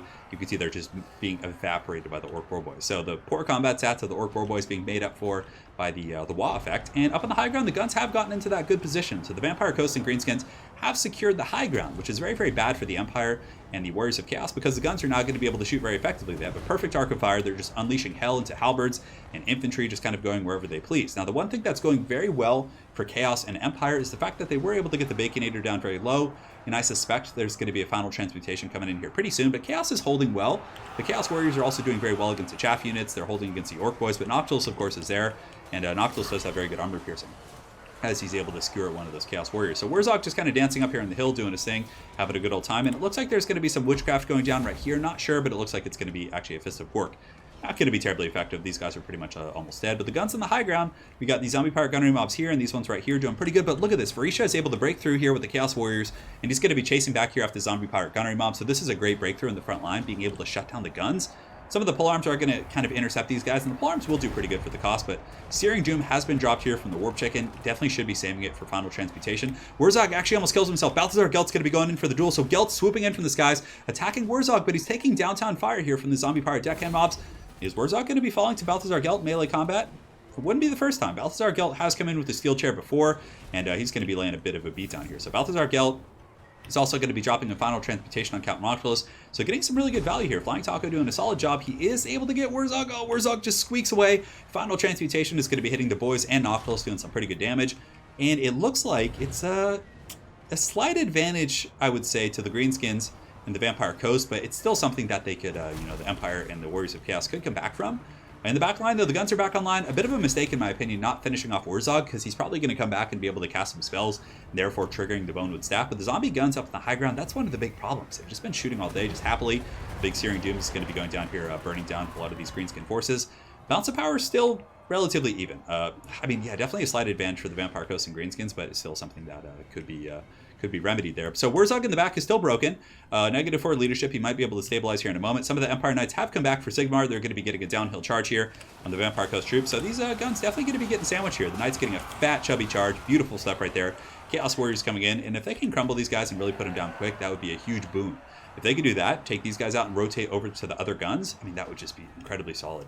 So the Warp Chicken is still fighting. There's a lot of Chaos Warriors. Some of the Orc War Boys are going to be charging into melee against these Chaos Warriors down here. But the Warp Chicken coming in with his drumstick, just slam dunking those guys. But the Orc War Boys, if they stay in sustained combat, they will lose to the Chaos Warriors. Chaos Warriors just have far better stats. Granted, the AP on the Orc War Boys is nice, but their charge bonus and their mobility is what gives them the advantage here. But looks like there's also some deckhand mobs. Balthazar Gelt was able to kind of secure his position, and it looks like Wurzog's still broken, so he might actually run off the battlefield. Maybe he's getting pretty close. Might stabilize. He's on foot, so he's certainly not retreating terribly quickly. Up on the high ground, Count Noctilus was able to finish off these Chaos Warriors and kind of protect these zombie pirate gunnery mobs. But Flying Taco, if he does see these, he could easily swoop in here with the remnants of these Empire Knights and maybe do some good work. But the bounce power just, the Empire and Chaos are just kind of clawing to keep their way in the game. Warp Chicken should probably get back here and start causing some disruption. His missile resist is incredibly powerful, and this Goblin Big Boss also going down here, fighting with the Mirror Guard, who are pretty much being Battle of the Bastard, Game of Thrones style, just fully surrounded and just being shanked. But doing good nonetheless. 156 kills. I mean, they've done pretty good for themselves, but it looks like they're probably going to be running out of steam here as they just kind of get jumped. Balthazar Gelt just being super aggressive this game. Actually going to be chasing down some of these Orc War Boys, going for the kill right there. And Wurzog is still running. He's still running in the distance, guys. He's probably going to make it off the map, which is going to help the Empire and the Warriors of Chaos, but the Vampire Coast troops doing pretty good for themselves. The guns here are still shooting. The other guns are online, and that's really the problem. I mean, the guns are just going to have this inexorable advance, and if they don't get shut down, they're just going to win the game, because Gelt is going to get shot out of the sky. The Chaos Warriors will be worn down. They really need to be put down here, but all three of the guns have just been in really, really good shape. The Greenskins also doing a very good job with their mobile force, just bouncing around with the Morgul's Mangy Marauders and some of the Baconators here, just doing incredible work. Warp Chicken is still alive, but he's just kind of busy KFC slamming some of these zombie pirate deckhand mobs. But it looks like the guns being online is going to be the saving grace here. And I don't think that Balthazar Gelt and the Empire and Chaos, which again is a very strange alliance, but no more strange than Vampire Coast and Greenskins, is going to be able to come back. They did get Wurzog off the battlefield, which is actually what happened earlier in the day. We had Wurzog just kind of get gooned out, but they were able to come back and win anyways. But there are some Chaos Warriors still going, but the Bacon charge coming in, they're really going to shine in the charge here, using their charge bonus of 46 to get in there and finish off those Chaos Warriors.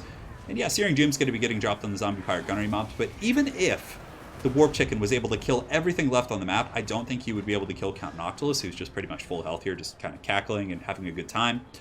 Yeah, let's look around a little bit. So Chaos has a couple pockets of infantry still fighting. The Mirror Guard actually just broke with 169 kills, that's what she said.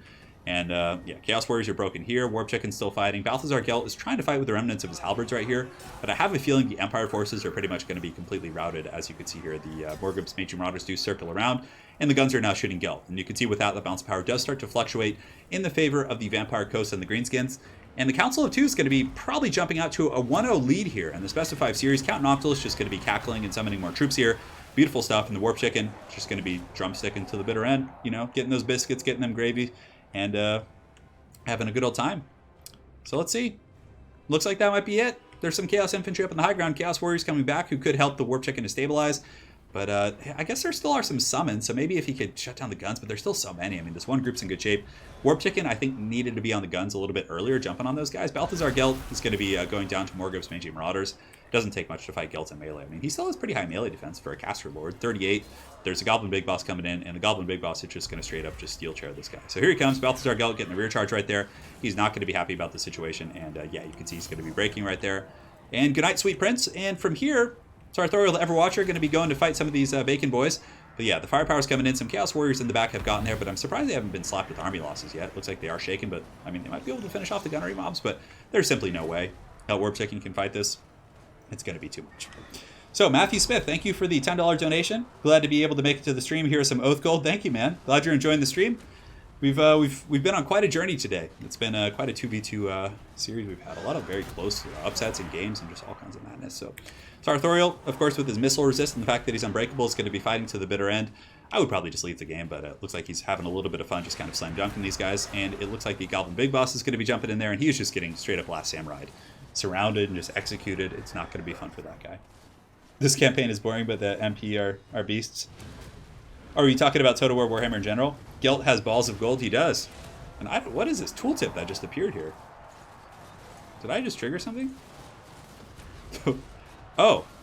Do I have like commands? Okay, that was kind of weird how that just showed. I've never seen that before.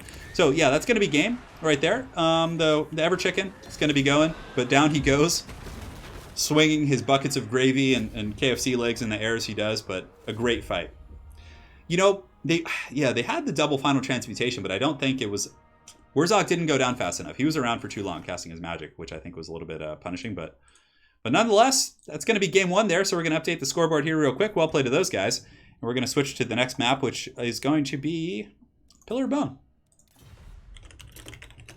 Go. We'll let them know they can go ahead and get started here, and we'll go ahead and update the scoreboard. So the Council of Two, the newcomers to the league, doing very well for themselves. They're going to be going up 1-0 here in the series. Let's go ahead and switch back so you guys can see the army compositions. I won't be clicking on the armies themselves. So it's going to be High Elves and Empire, I think, facing off against... they can't play the same faction, the same exact combination. They could do Vampire Coast or mix with Summon or Greenskins with Summon, but they can't do the exact same thing. So players are going to do that right now. Yes. It's all a big show. No, this isn't Dog Plays. Dog Plays would be the one running rackets and schemes. Paying players under the table to throw games. I'm secretly running gambling behind the scenes.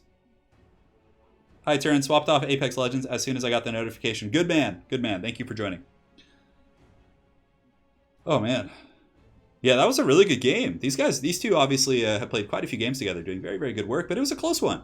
And Vampire Coast, very, very strong, but the synergy with the Greenskin seems to be working out. I mean, it seemed like it was just a bunch of random units, but really, they made it work pretty well. So Pillar of Bone here, a classic map for sure. And we're going to be having High Elves and Lizardmen versus Vampire. Ooh, nasty. We're getting the real nasty. We're getting the Vampire Coast and the Tomb Kings, which they're going for the throat for sure. That is a nasty one because Invocation of Nehek, the heals, I believe, do cross over and heal Tomb King stuff, which is really powerful. Spencer, if you want, go ahead and send her an email with that question. I'm not sure. Yeah. You could send her an email with that. We don't need a screen blocker right now because I haven't clicked on anyone's name. Therefore, we're not seeing the armies. But if I were to click on Taco or Wirisha or any of those guys, you would see their armies. But in this case, you're not going to. So, I mean, you could see the factions. But I'm going to get some more water real quick, guys. I'll be right back.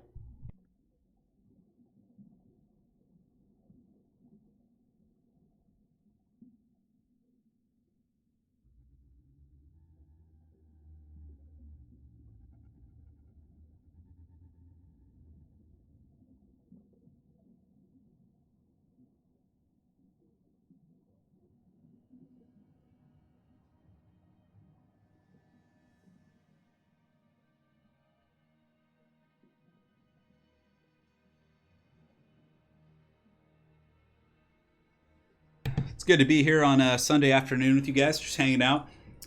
Always a pleasure. Clan VM and XMT coming together is an international success story. Oh my god. Arkan, so Stephanos is thinking it's going to be Arkan the Black and Manfred double Spirit Leech. A viable theory for sure. I more so think we're going to be seeing Invocation of Nehek plus Arkan the Black. So I think Arkan the Black is going to be something we will see here, but I really think we're going to see Invocation because it's just too cost effective not to bring. High Elves Lizardmen is something that could happen in lore. Actually, in the initial cinematic for Warhammer 2, I believe Teclis is talking to Tyrion, and he's like, we need to ally with the children of the Old Ones to fight the Skaven. So there is like kind of a lore precedent for that, I would imagine, but Lore Master of Sotek could answer that a little bit better. Yeah, I have a screen blocker I can use, but I don't need to right now because I'm not looking at the army, so I'll let them know. Start when ready. Here we go. I'm just going to ready up so now they don't have to wait for me, I don't think. Why is it? Oh, okay, maybe I have to wait for them to do it before I can click that. What treachery is this? Yeah, it's Sunday. No, Saturday. Not Sunday. Is it Saturday? What day is it? What year are we? What planet are we on? It's 11 p.m. where you live, I know. I tried to start earlier for you guys, but the stream ended up going a little bit long, so I know some of you guys in Europe are going to be taxed, but at the very least, it's Saturday night, so you guys hopefully don't have too much to go on tomorrow. The Chaos Drumsticks, they were in the last game. They did good. They did good. Arby's is a fast food chain in America. It's I've eaten at Arby's like twice in my life, and I got food poisoning once. Yeah, I got sick there. Which was, I got a text message. All right. Sorry about that, guys. Christopher Green says, guess what? I know how the Monster Hunters can win. Well, what are your schemes you have? On Planet Zork. Carlin Green. It's Sunday tonight on the Planet Zork. Oh my god. 2006 was a good year. That was the year I graduated high school, actually. You know, I actually have something we can do between this game and the next one. Would you guys be interested in watching? So a little bit of a stream special. We could watch my high school football video. So I played American football, and I actually have the video, I think, somewhere on my desktop or my computer. So I could actually maybe play that. I don't know. Maybe we could. I'll see if I have it here. There's no Empire, so unfortunately there can be no Organ Gun. So the Vampire Counts and the Tomb Kings picking the last of their forces here. Yeah. Yeah, I don't really eat fast food anymore. The one that I occasionally go back to, if like Anna's out of town or something, is I'll go to Subway. Because since, you know, Anna has come here, we've eaten a lot better. We eat like good food. Oh my god, I remember 2006. You guys want that? Alright, I'll show you. Alright, I'll pull it up. I wasn't the best, but it's still a fun video to watch. Alright. Oh, yes. Everyone's all excited. Alright. Came here to watch Warhammer. You want to watch some American football? I'll give some comment. I'll give commentary also if you guys want. Explain what's happening. God damn. Alright. American football is armored rugby, basically. I did. I have the video on my YouTube channel. I just have to check my desktop. American football. We broke him. Yeah, you know, the thing is like, you know, having traveled to Europe with Anna and going to England a couple times, it's like, you know, the rest of the world, it's like it makes sense. All right, so we're here. Wait, no, we changed it before. That's right. We don't need to change it back. We're going to be on Pillar of Bone, a classic 1v1 map, one of the more well-balanced maps in the game, in my opinion. Has some decent Vanguard options, but for the most part, I think it's just going to be an open field cockfight.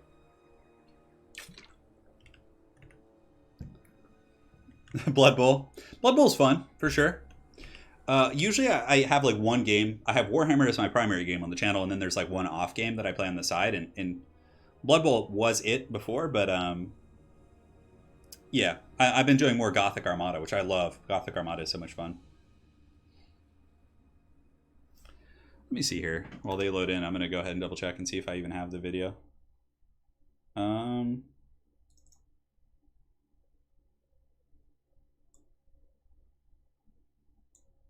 think I have it. Yeah, looks like I might have it somewhere here. Okay.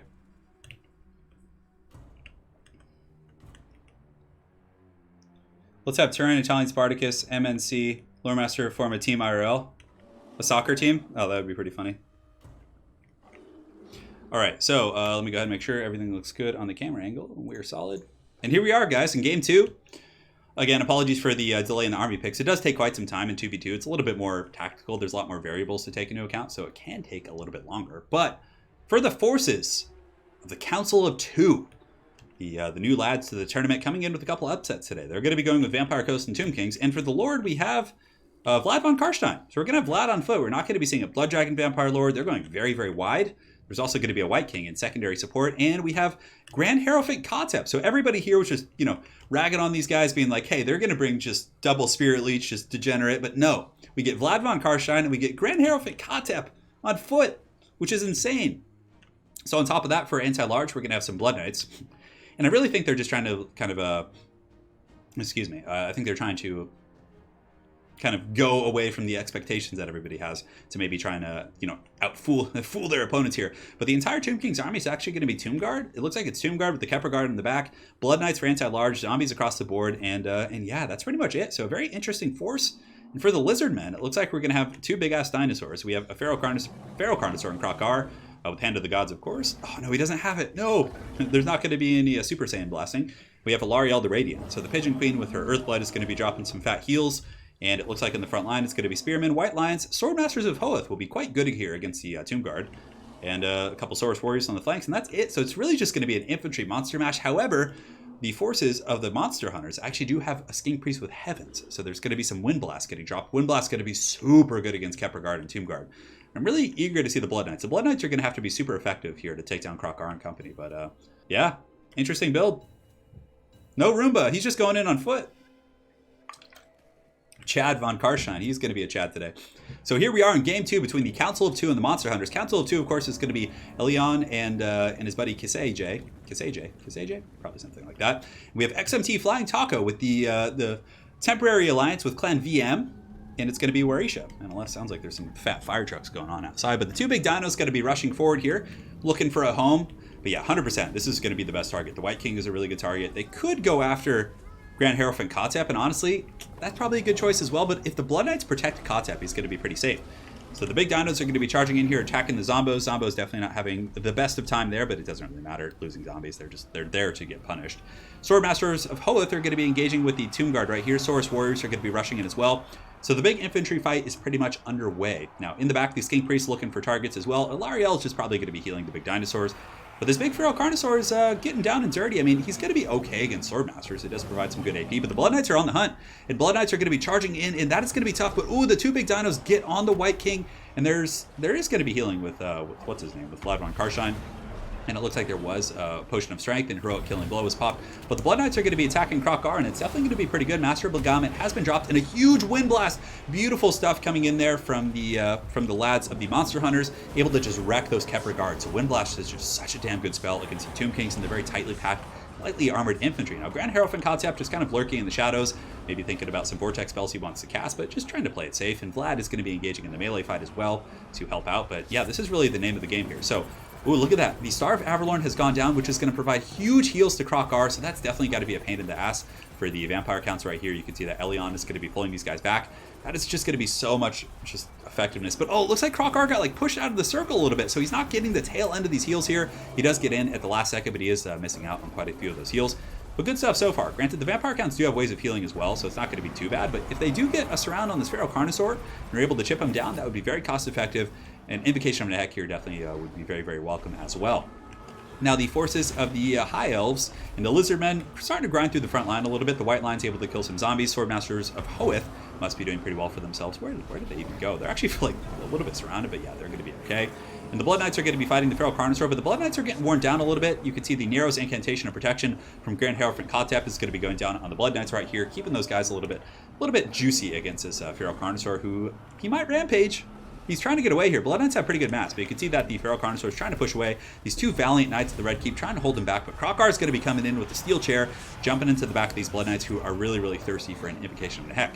Now, of course, the High Elves and the Lizard Men are going to be probably winning the infantry fight pretty heavily, but yeah, these Blood Knights are going to have to do some work. The Feral Carnosaur getting a little bit surrounded here. Definitely should just finish that guy off. Although, he got a ton of damage on Krok-Gar. I did not notice that. So, yeah, he's going after Krok-Gar with the White King. White King has been doing some good work. Vlad von Karstein is in there as well. And Vlad's, easy to forget. I mean, he's a pretty small little infantry unit compared to Krok-Gar. But he's getting in there. And Krok-Gar's getting a little bit buttered up by Vlad and his White King. And the Blood Knights still fighting. Now, as far as spells go, Vlad von Karstein, let's go ahead and take a look at his magic. Invocation of Nehek, Raise Dead, pretty much standard stuff there. The rest of the fight is just a bit of a very... Yeah, it's like watching paint dry here. You can see that the Elf Spearmen are going to be fighting against Tomb Guard. It's literally just a wet noodle contest. Tomb Guard will win out eventually in that matchup. And here you can see Alarielle the Radiant probably going to be dropping an Earthblood. But you can see that even Krokar is getting pretty close to his healing cap, which is pretty funny. In the meantime, Blood Knights and the White King are going to be switching targets onto the Feral Carnosaur. The Vampire counts are pretty much out of infantry. They have a couple Zombos fighting, but not much left in that way. And it looks like the Tomb Guard are going to really be the backbone of this army here. And they're doing okay. They're winning several fights against Spearmen, which is eventually going to be collapsing inward, providing a little bit more of a buffer. And Grand Hierophant Kotep still just casting his spells. He's mainly just been used as a bit of a support lord here. He's just been casting this entire time using, you know, the incantations of protection and the blades and stuff like that.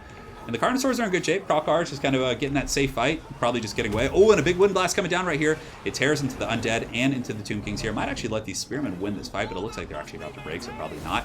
I think some of them did get caught there. So another Earthblood going down, which is going to be healing up Crocky G. The Blood Knights did get some healing as well. They're at 24 models. Going to be maybe trying to weave through the seam here, but yeah, there's a bunch of, like, you know, obstruction here. There's spears everywhere kind of fighting. They could come through here, but then they would get sandwiched by spears most likely.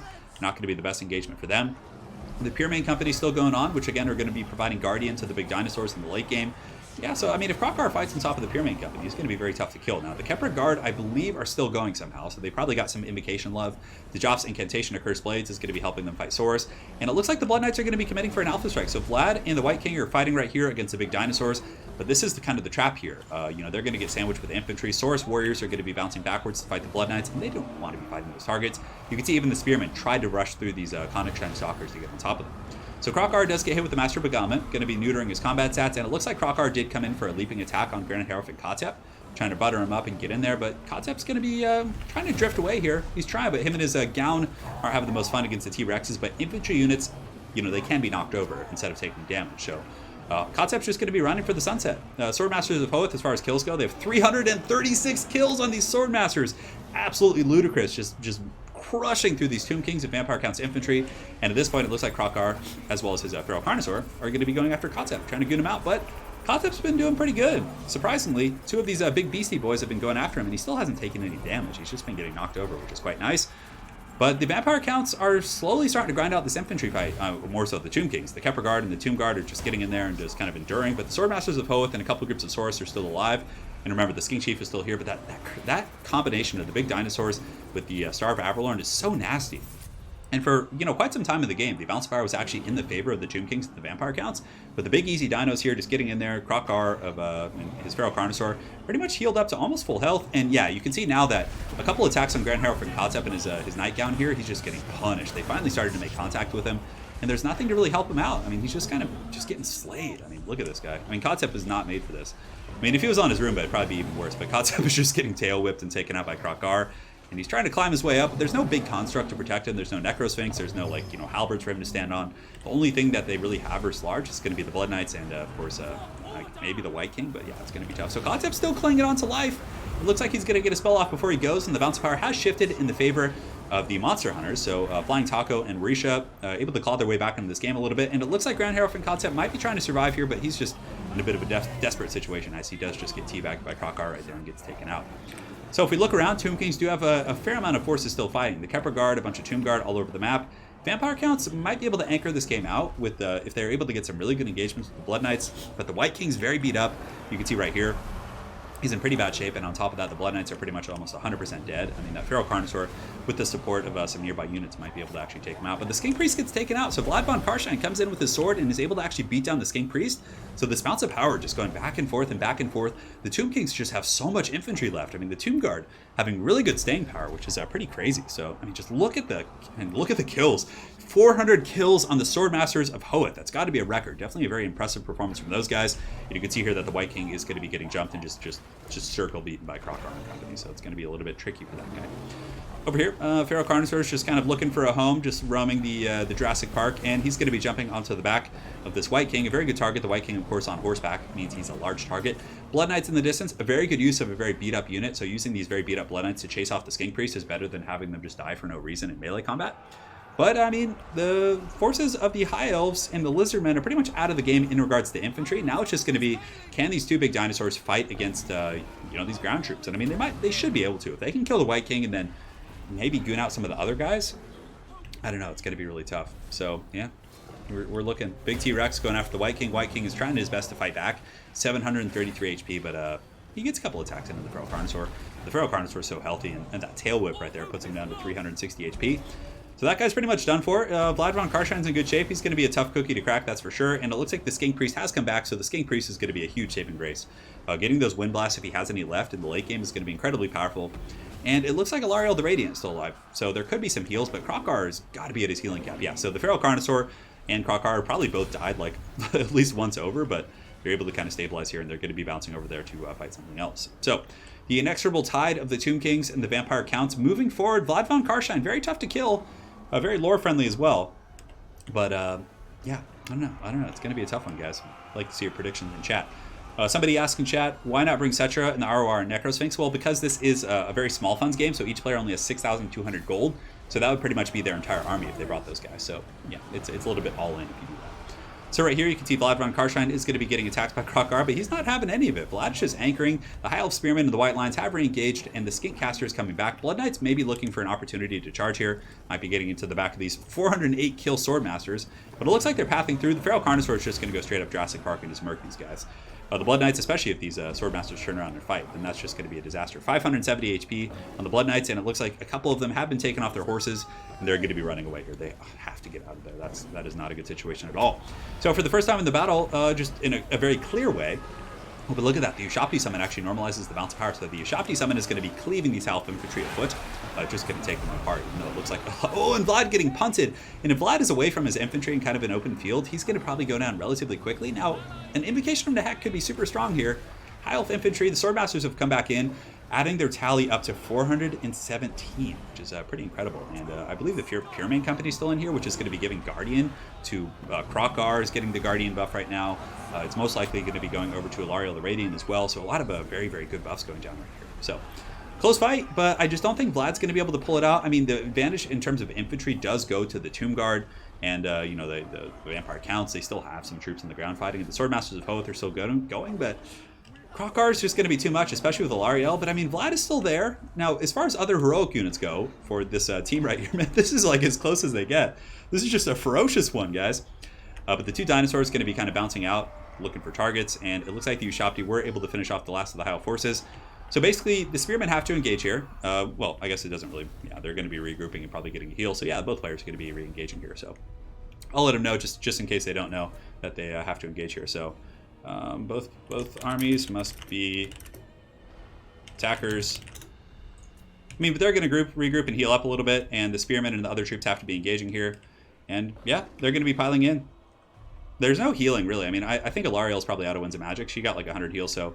yeah, this army's going to be going into attack right now, so they do acknowledge that the rules are there, and they're going to be pushing in. Ushapti being used to chase these guys off. And if they do run out of Spearmen and other troops, they actually have to stand and fight to the bitter end. So, yeah, we'll let them know, though. These guys are pretty new to not... well, the two... Actually, yeah, it's the Tomb Kings and the Vampire Counts who are new, so I guess it doesn't really matter for them.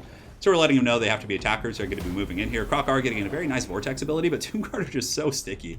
And over here, the Ushapti Summon are, yeah, going to be just polishing off the Puremain Company. They are shattered, so if they can get back in there, man, if Vlad pulled this out, that would be insane, but I just don't think he's going to be able to. Alariel isn't a pushover. There's still a Skink Caster. You know, he has, what, almost 1,000 HP, 280 weapon strength, and the big dinos are just doing their thing, so yeah. It's a grind. Both armies be attackers, yar be talking like a pirate. Yeah. I mean, Vlad is just not taking it. He's like, we're not gonna take it. Yeah, he's just holding to the bitter end. The big dino's just jumping on top of the Tomb Guard, but these Tomb Guard are grinding it out. Vlad with another summon right here.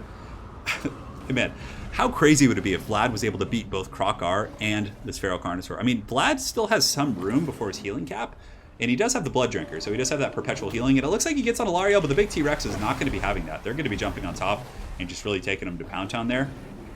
Vlad is so tough to kill because big single entities usually have trouble killing infantry-sized units fast, so that's going to make it even tougher. Alariel has to fall back, but it's really just going to be probably the Tomb Guard just crumbling and the big dinos just trying their best. This is just so haggard.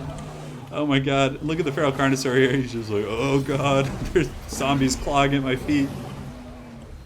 Vlad is the pull-out king. Just ask Isabella von Karstein. Oh my god.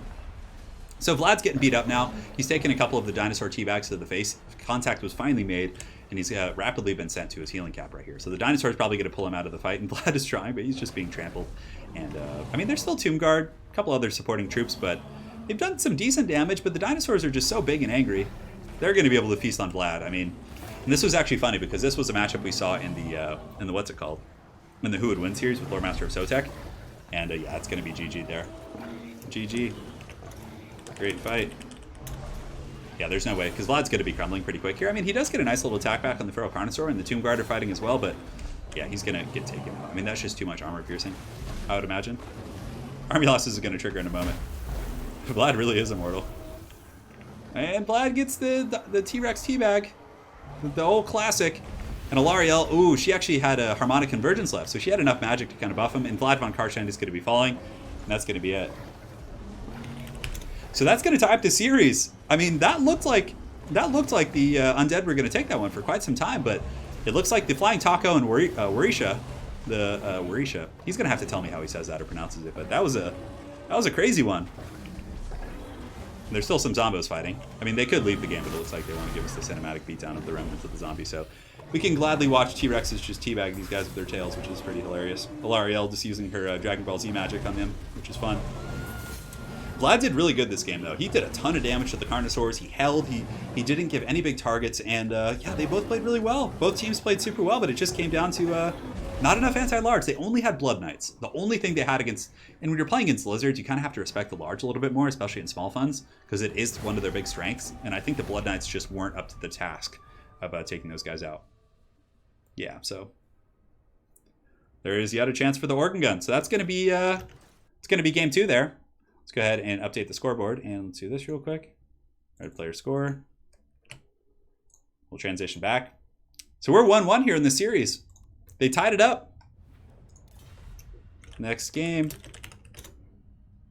And as far as the map goes, let's go ahead and switch it on to River Amixon is a pretty fun one. I like that map quite a bit. Yeah. Okay, so let me see if I can find... No, I can't. I had an edited one. Oh, hold on.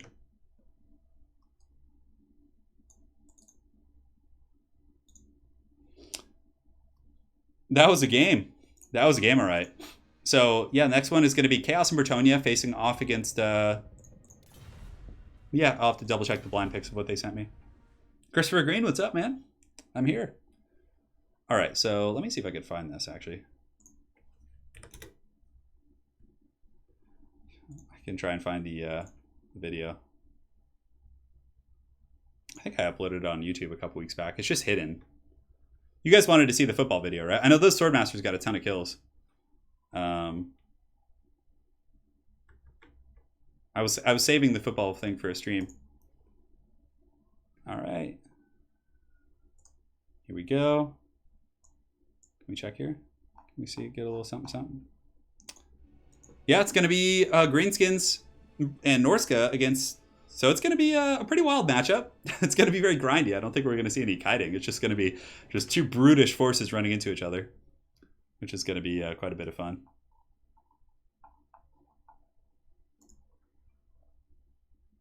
Can we get this going? I can't remember where I uploaded the video, so I'm trying to find it for you guys right now. Okay, here we go. All right. How can I best show you guys this? Hold on. I'm gonna have to add in a football. I'm gonna have to add in like a new scene, but we have some time while they pick their armies anyway. So, browser.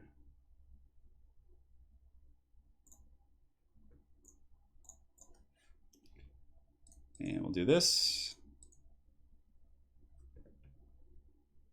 Let's see if it's going to show.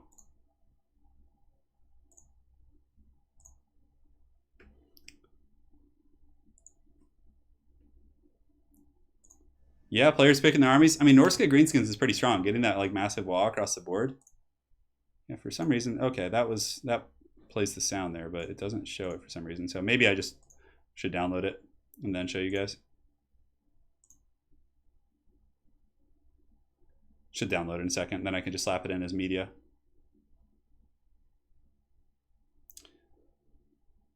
All right, and we got that. It's gonna be super pixelated because the video is from like 2005. It's old. It's old like me. Media source. Football. We'll call it. with 3 L's just because it's trolling me.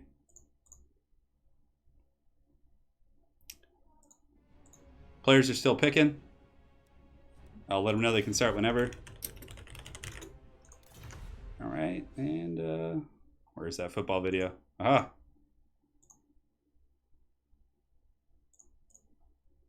Why are you not playing? Oh, is it because I have to like drag it out or something? Hold on. I'm working on it, guys. Bear with me. There's going to be a WoW Mammoth for sure. It's going to be a local file and...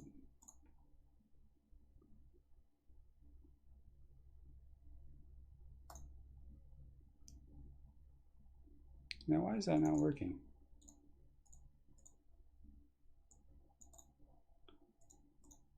So, give me a lot of grief. I played running back. Yeah, I'm trying to get it working. Sorry, guys. It's just trolling me in the shadows here, so hopefully you guys don't mind. We have a little time to kill anyways.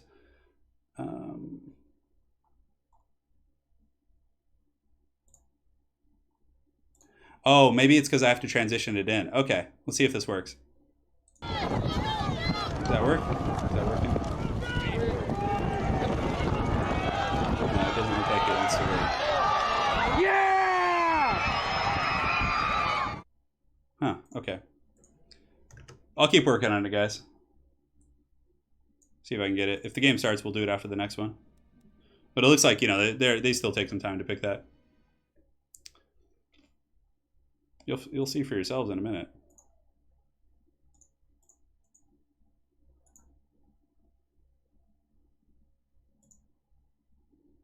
Maybe we'll go out of studio mode. So then if we switch to, we're going to show it. Now, it's not playing the sound either. Why is it so hard? Why does life have to be so difficult? It's just, I know, just black screen, yeah. I don't know, maybe it's something wrong with the compatibility of it. Okay, so let's see if I can work out this. Just black screen. Alright, so the brackets, yeah, we might as well update those while we're here. So the Council of 2 here in the Grand Finals, of course. And let's go back to studio mode.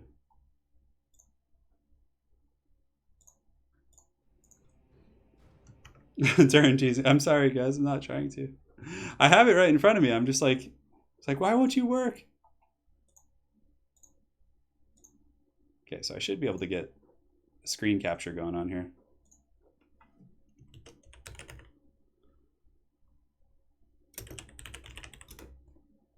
Oh yeah! Macho Man Randy Savage is the best. Display capture.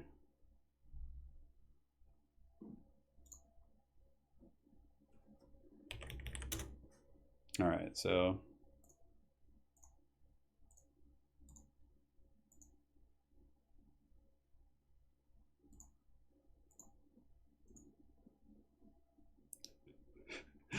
okay, looks like all the players are ready. So we're gonna have to hold that off till the next one. I'll get it before the stream's over. Don't worry.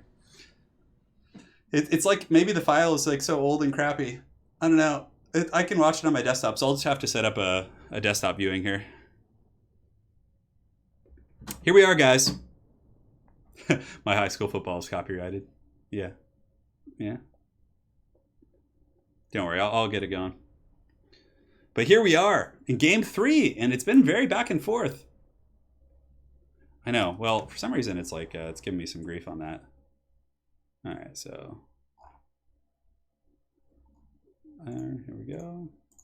Well, I'll have it queued up on YouTube, so we can always just jump over and watch it there. Normally, it does work if I just slap it in as a media file. Yeah, I am using OBS. I'll check it out. To play us out is like an expression to just like end it. So like if I'm going to play a song to play us out, it's kind of like to end the stream. The pox-ridden peasants don't need a lord. Well, perhaps. So currently it's 1-1 in the series. This is a best of 5 between these two fine teams right here. And we're almost closing in on the 4-hour mark. Damn. I'm going to have to like take tomorrow off. My hands are going to be sore as the dickens. I'm just sitting here and typing and stuff. It is best of 5. And I'll remind the players, just so they know. Remember, this is best of 5. Okay, so we just let them know. Looks like everything is fine on the display end. And here we are. So for the forces of the Greenskins and Norska, it looks like it's going to be a bunch of Skin Wolves. So the premier condom brand of the old world, it's going to be a combination of Skin Wolves and Fimir. 2 very strong units on the Norskin roster. And on top of that, we're going to have Big Daddy Throg with a fight or die. So Throg is going to be pretty strong in this format, especially against Bretonnia and Chaos. If they decide to bring anything big, Shaggus, big armored lords, anything like that, Throg is going to be able to hammer them down pretty efficiently. On top of that, the Greenskins are going to have an entire front line of Savage Orcs. Warzog's going to be bringing the bacon, of course, and Nasty Skulkers. And for the Bretonnians, a very wide infantry force yet again. So not really opting to use Bretonnian heavy cav. He does have some mounted yeomen up here on the hill, but it looks like it's going to be Bretonnian infantry with heavy chaos support. We have King Lewin again on horseback, a damsel with lore of life. We got some dragon ogres in the back, and we do also have a chaos sorcerer with the lore of metal. So definitely some fancy stuff. And Forsaken. So it literally looks like these guys use like almost the same builds over and over. I mean, with minor changes, because the dragon ogres weren't here earlier, so they have made some minor tweaks to their builds, but pretty similar core, which is interesting. So we're going to see how it plans out. So go time. No mammoths. I know. I'm a little bit surprised, for sure. A little bit surprised that there's no mammoths. The Skin Wolves, release your inner wolf. I know, it's pretty good. yeah, that's pretty funny. But the first time I heard Skin Wolf, it just made me think of like Anchorman. You know, like what's the panther thing in Anchorman? Remember how they have like Sex Panther or something? It's like the name of the cologne, and it's Skin Wolf. It kind of makes me feel like it would be some like gag from Anchorman. Anyways, the Norskin and Greenskin army going to be advancing. It's going to be quite strong because Warzog, of course, does have the Wa and the Bonewood Staff. So there's going to be perpetual buffs to both the Norskin troops as well as the Greenskin ones. Mounted Yeoman in the front, going to be swooping in, dropping a little bit of a skirmish damage on those guys. And yeah, both armies just going to meet each other. Very brutish, straightforward, going to be fun. And it is a go time. I know, there's no Soul Crusher. I mean, it would have been pretty damn good here, except with the exception of the Dragon Ogres, which, if they could avoid that, but, I mean, yeah, Mammoth would have been pretty destructive. There's barely any anti-large here for this army. I suppose there's some halberds, but, they're not going to be able to do a whole lot. So the Skin Wolves being used in a frontal charge against the Men-at-Arms, it's really going to Shrek them pretty bad. Savage Orcs are, like, meant for killing these type of units, so the Savage Orcs and the Werewolves just going to be going to Pound Town on Men-at-Arms. So across the whole front line, it looks like the Bretonnians are just being annihilated. I mean, the Wa, the charge bonus of Savage Orcs right now is going to be pretty fat with 33, and yeah, these Men-at-Arms just getting shreked. In the meantime, you can see Big Daddy Throg in the back also teeing off on those guys. And Chaos has a lot of its troops in reserves, but the Norskins have already just broken through the front line with their Greenskin buddies, just absolutely just tossed this out of those troops. In the meantime, Warzog's going to be jumping over here. Flying Taco is going to be going after King Lewin. So Lewin does get trapped with an FG of the Git and a Spoke Bomb. Very disastrous situation for him. Savage Orcs coming in. Skin Wolves. I actually think that King Lewin is probably going to be falling right here, which could spell a very early doom for the Council of Two. So the Council of Two in a little bit of trouble. Now, they do respond very well with their Chaos Sorcerer Lord of Metal dropping a big bombardment right here, trying to free up Lewin. But right now, if I were the the Monster Hunters, Flying Taco and Warisha, I would probably send all of my forces just to try and polish off Lewin. I mean, he is getting a regrowth, which is going to help, and a big fat Foot of Gork coming down, but oh man, if that Foot of Gork, yeah, that actually did some good damage. That actually chewed up the Forsaken pretty well. Now, across the battlefield, over here we have Fimir, and it looks like Throg are doing a pretty good job just finishing these troops off. Chaos Marauders and the Mirror Guard are actually Forsaken up on the high ground, are going to be engaging. But here, the name of the game is Lewin getting surrounded and broken. So Lewin was just taken to Flavor Town. He just got straight up Guy Fieri'd and just beaten down, and I don't think he's going to be able to get away. I mean, one slip up against Nasty Skulkers and Warzog, especially with Werewolves nearby, man, you're going to be in a world of hurt. Now, as far as the rest of the fight goes, Dragon Ogres are kind of inundated fighting to AP Gloonies, and some of these Fimir. So the Dragon Ogre is relatively inefficient right now, just going to be getting taken out by cheap infantry. And over here, Mounted Yeoman Archer shooting in, just poking away at these Nasty Skulkers and doing some pretty good work. But yeah, I mean, Chaos has some troops in here now, but it looks like the Forsaken tried to do a very wide lap to rear flank the army, but it kind of ended up being not so good simply because the front line of Bretonnia buckled so damn hard that they didn't have time to get in position.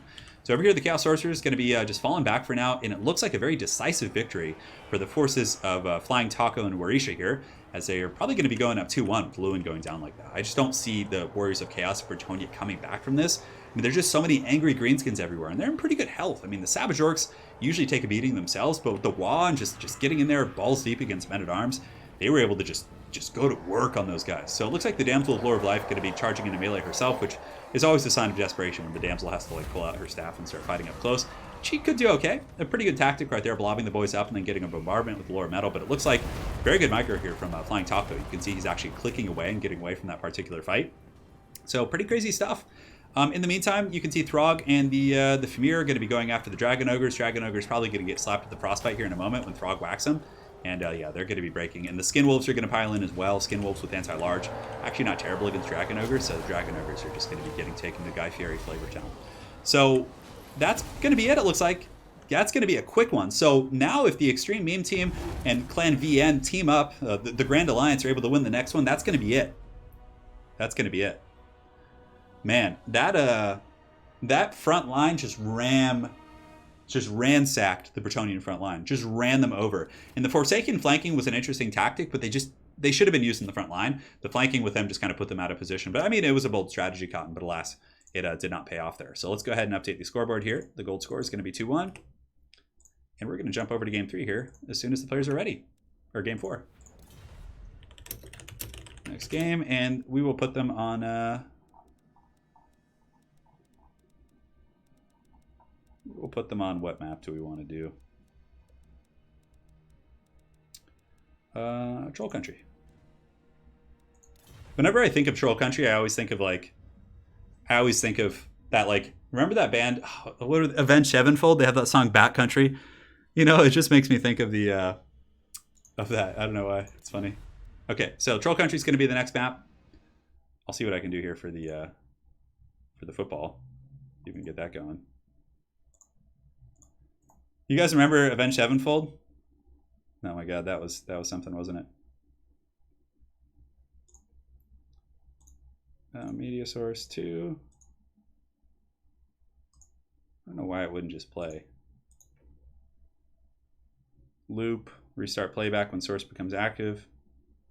Hide source when playback ends.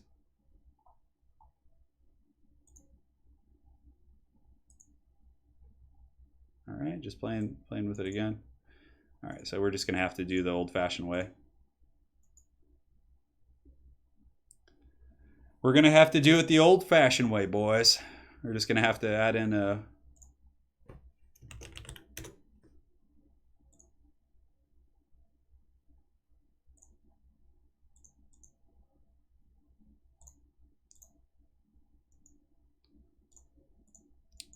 This is so annoying. I don't know why. There's a new OBS version. Maybe I just need to update, and perhaps it's like bugging out in that respect.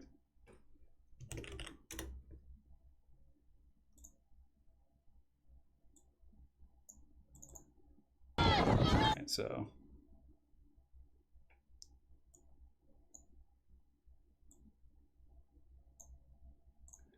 all right, so hold on a sec here. All right, you guys ready? We're going in for the old-fashioned way.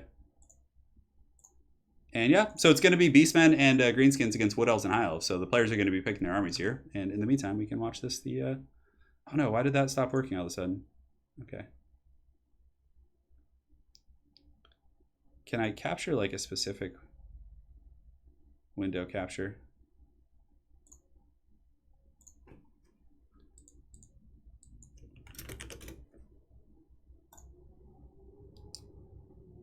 Video UI.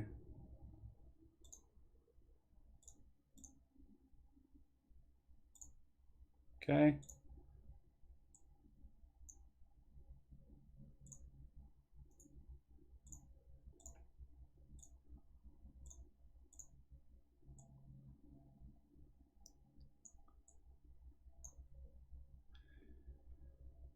Oh, it's like, yeah, why is this? Why am I tormented so? Yeah, I know. I'm trying to, you can select an option display specific stream to stream on OBS. Yeah, I know that. It's just for some reason it's not, so let me turn the volume off so you guys don't hear the constant yelling and stuff. It's like showing the mouse running around, so. What the hell is going on here? OBS is having some issues. It's gotta be. Normally it has no problem like running my trailers and different things like that, but.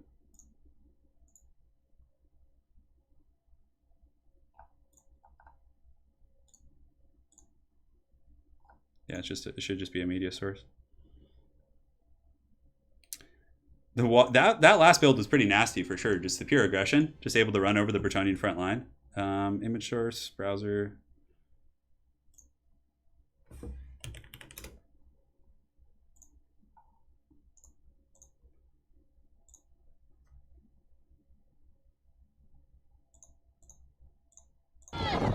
Oh, hold on. Oh, did it work? Oh my god, it's so old and haggard that... Okay, here you guys go. Oh my god, it's so small. Okay, so I'm the running back here, so I just got tossed the ball right there. Yeah, you guys can see it. Oh my god, it's like the quality's so bad that it just doesn't work. Here. There we go. Here's another play.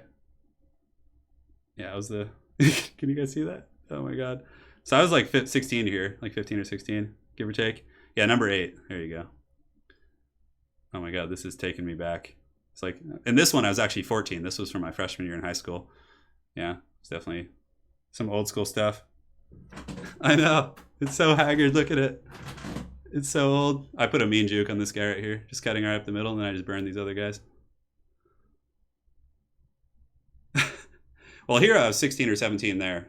I was like maybe 5'10", 170, give or take, 165. Not like the biggest of guys, but yeah, this is some old school stuff. Oh yeah, it was fun. So this is like, because I wanted to play college football for some time, but so this is like something I just, you know, sent out to colleges and stuff, but I actually tore my hamstring, so I wasn't able to play after that, which is a little bit unfortunate. So the players are almost ready.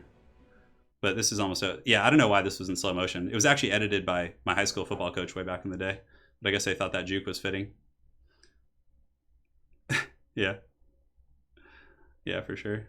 You can see the fat. Yeah, I got around a couple of them in that one, but... Oh, yes, the days of old. This was such a horrible play. I, like, dropped the ball, and then I had to, like... I just took a super wide route. It was really dumb. But this guy at the end here, he just gets flatlined. Watch this. This guy just gets decked. And he just got wrecked. He got wrecked. All right. I think it's almost done. Yeah, these ones weren't super engaging, but just kind of running over some lazy arm tackles and stuff. Al Bundy, dude, Al Bundy, I love that character. I know, it's weird, yeah.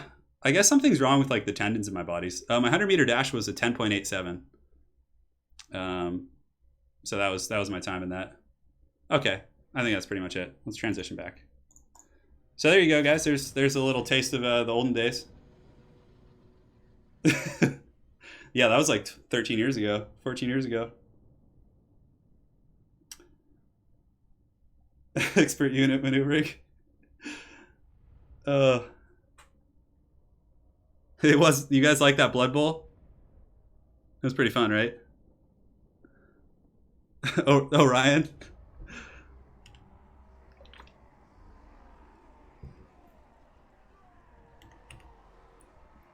Yeah, I could re-upload the video with Blood Bowl sound effects. That'd actually be really funny. Oh my god. No one beats Hank Hill. Hank Hill is the best. All right, let's focus on Warhammer now. Enough of those shenanigans. So let's go ahead and get this back. I was actually going to share that when I hit 60,000 subs, but I just like forgot. So it's just lurking on the channel. I guess I could publish it. Yeah. Oh, that was American football. Yeah. I know like 70, I think 70% or 66% of my audience on my YouTube channel is from Europe. So, I mean, it's going to make more sense if I refer to it as American football. Yeah. I played ice hockey too, Mr. Metal Finn. I played hockey. Yeah, I played hockey for 3 or 4 years. And then I switched to football, but I did love hockey. It was very, very fun. All right, so here we are, guys. Game 4. Currently, we have Flying Taco and Warisha, the Monster Hunters, are up 2-1. So if they're able to win this, it's going to be all she wrote.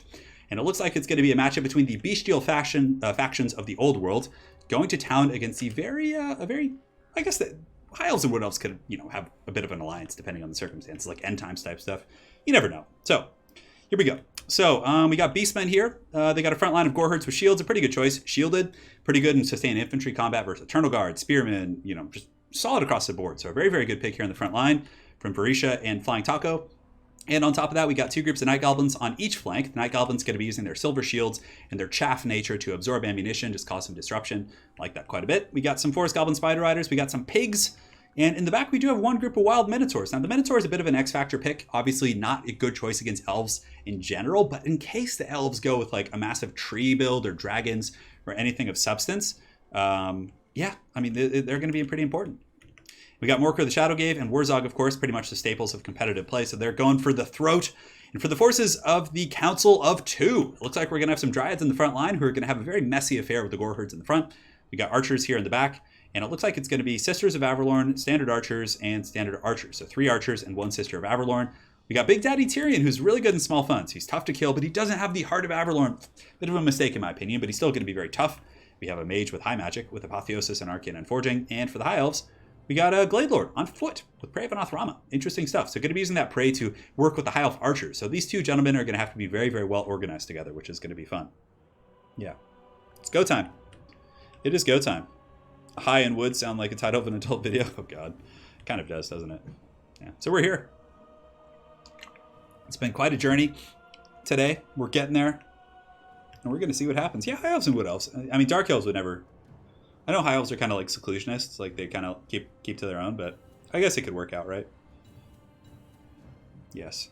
No War Dancers. Dryads are going to be decent. Dryads are a good choice. It's going to be a pretty just heavy exchange. The Archers are going to have to be the game changer for the Elves, of course.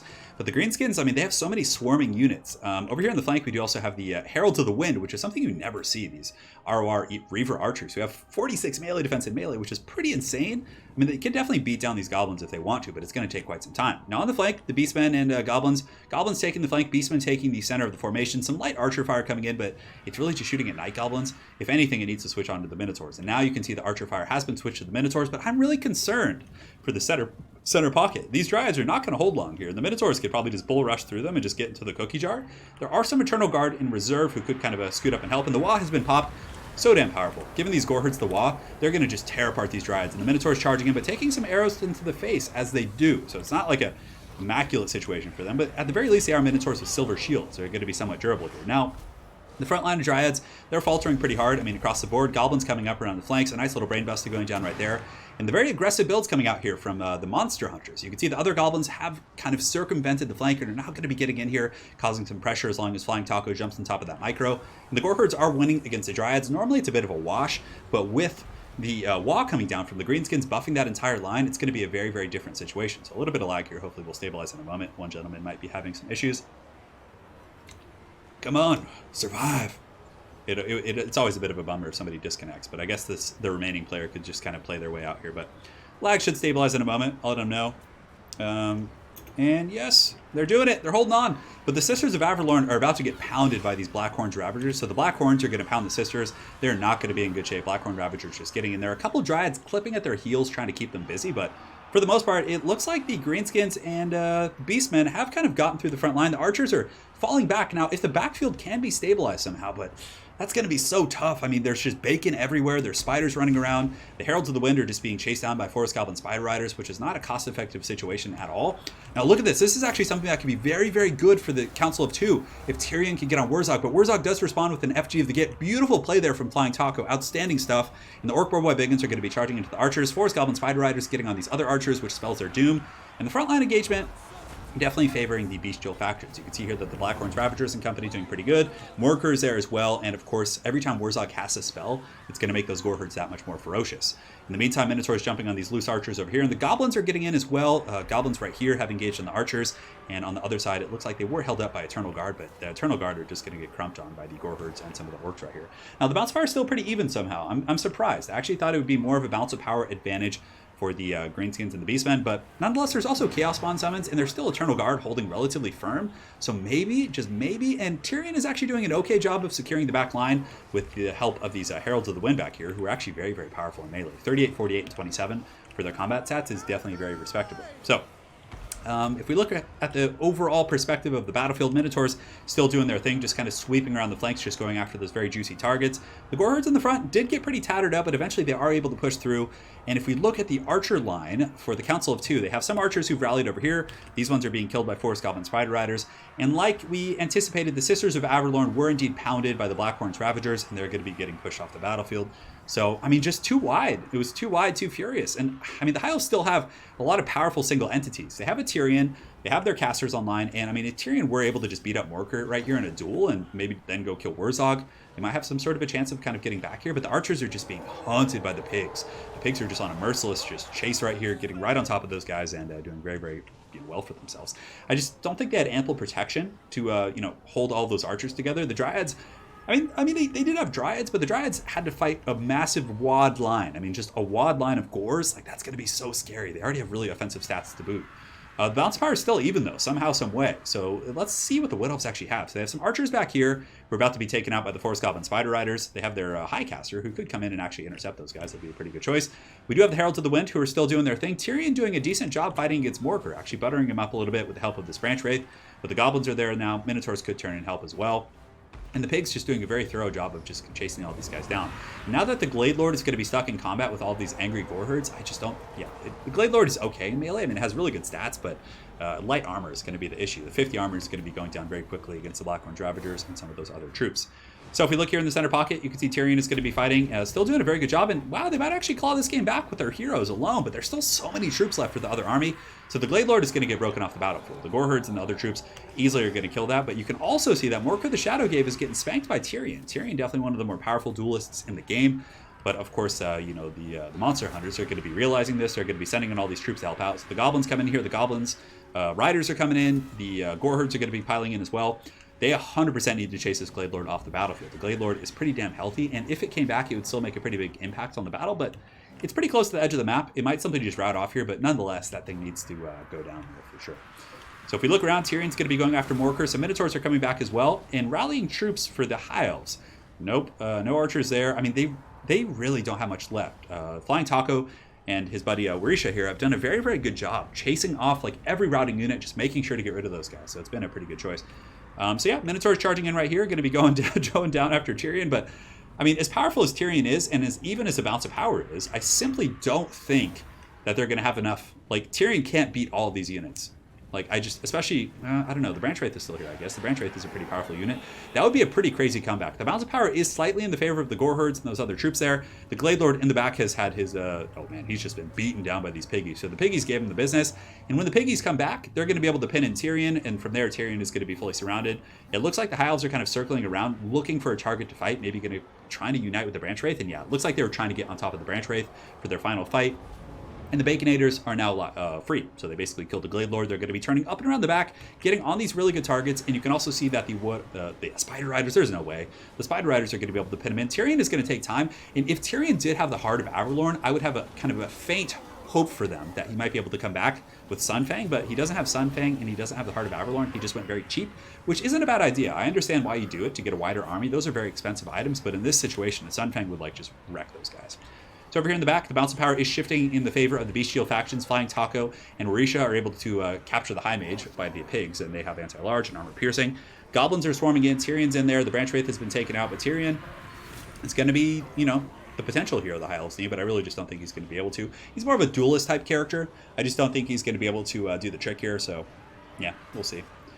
So well played to all these guys. I think that's going to be game. I think that Flying Taco and Warisha, who just met today, they've never played a single game together, and they were thrown together by happenstance at the right before the tournament started, and they played really well together. Their synergy was solid. I mean, their builds were really good. It's really impressive to see that, and it's one of the cooler things about these events, just getting like people who haven't met each other to play. It's definitely very fun. So yeah, the Baconator is not around. I don't think. I'm pretty sure he died earlier. And Tyrion's going to be fighting, but the Gore herds, are pretty comfortable here in this master round. The Branch Wraith is going to be going down. I mean, he could get slapped with army losses, especially when this mage gets taken out, but he's still pretty healthy. Tyrion is reaching his healing cap, actually. I don't think there's any more healing for him. The Branch Wraith is probably out of magic. He does have Earthblood and Melkost, just in case there were to be some heals, but I just don't think so. I know, Sunfang would have been so good here, Reginald. Man, I would just have a full chub if there was like a fat Sunfang that just roasted all these beasts. But I understand why. He was cutting... I mean, sometimes if you want to get that extra elite unit in these small funds games, you really do need to cut corners, and sometimes just going for pure efficiency like that is... but Sunfang is really good. Heart of Averlorn's a super good item too. But... And down goes Tyrion, the lad himself. And the aggressive builds, Flying Taco and Warisha, using like the Wa with both Norska and with the Beastmen, very, very powerful stuff here. And we didn't see the undead go crazy today. We didn't see any like really gnarly like summon spam builds. We saw a lot of really cool builds. And again, my apologies for the delay in the some of the games and whatnot today. But let's go ahead and update the scoreboard and do that just so you guys can see the final score here. And we'll get back here in just a second. Great. So that's it. So well played to all of those players. The grand champions of the day are going to be the Monster Hunters. So we have a representative from XMT on their team, of course, savvy veterans of the 2v2 scene, and of course, a representative of Clan VM, Warisha. First time here playing in this league, doing a beautiful job, so well played to those guys. And also, let's hear a big round of applause for the Council of Two, for Kasei J and Elion. They did a great job. They beat a very solid team earlier, put on a great show, but alas, it seemed like they had a little bit of trouble dealing with just the aggressive, really just headstrong, just all infantry, just all go builds, but they played some really tight games earlier, so I just want to give a big round of applause for those guys. They did awesome and were really good sports, stepping in at the last moment as well. So guys, I just want to take a moment to thank all of you folks for joining today, watching. Make sure to drop a like before you leave. It's very helpful for these type of streams. And also, let's hear it for the folks who donated as well. For Matthew Smith, glad to be able to make a stream. Here's some Oath Gold. Philip, Jerry, we have some Cyrillics there. Thank you for the rubles, I believe is what they're called. Beppis, we got Christopher Green, and we also had some donations on PayPal from Anthony for $10. So thank you guys so much for joining. It was definitely a blast. Yes. I know, that stream became pretty long because of some of the technical issues, but alas, we made it. GG, guys. Great games. And we're going to call it a day for now. Yes, please drop a like before you head on out. It does help quite a bit. And we'll be back maybe tomorrow with a Gothic stream. I'm not sure. It depends on how my hand's feeling, but I do want to do a Gothic stream in the next couple days. So there is going to be one of those, which is going to be fun. We had memes, fights, Wookiee, American Egg Ball, Turin in uniform, Lady Turin. We had the works today. It was fun. GG, guys. Warisha, you did a great job. Awesome play, man. And yeah, everyone played great. Everyone put up a great fight today. There were a lot of great games. All right, guys. We'll see you on the flip side. Stay tuned in the next day or two for Battlefleet Gothic Armada 2. We're going to be doing a stream of that. And for now, we're going to play you guys out with some music. And just so for anyone watching back, they don't know the time of the ending. But all right, guys. Thanks for watching, and we will see you guys next time. Take care.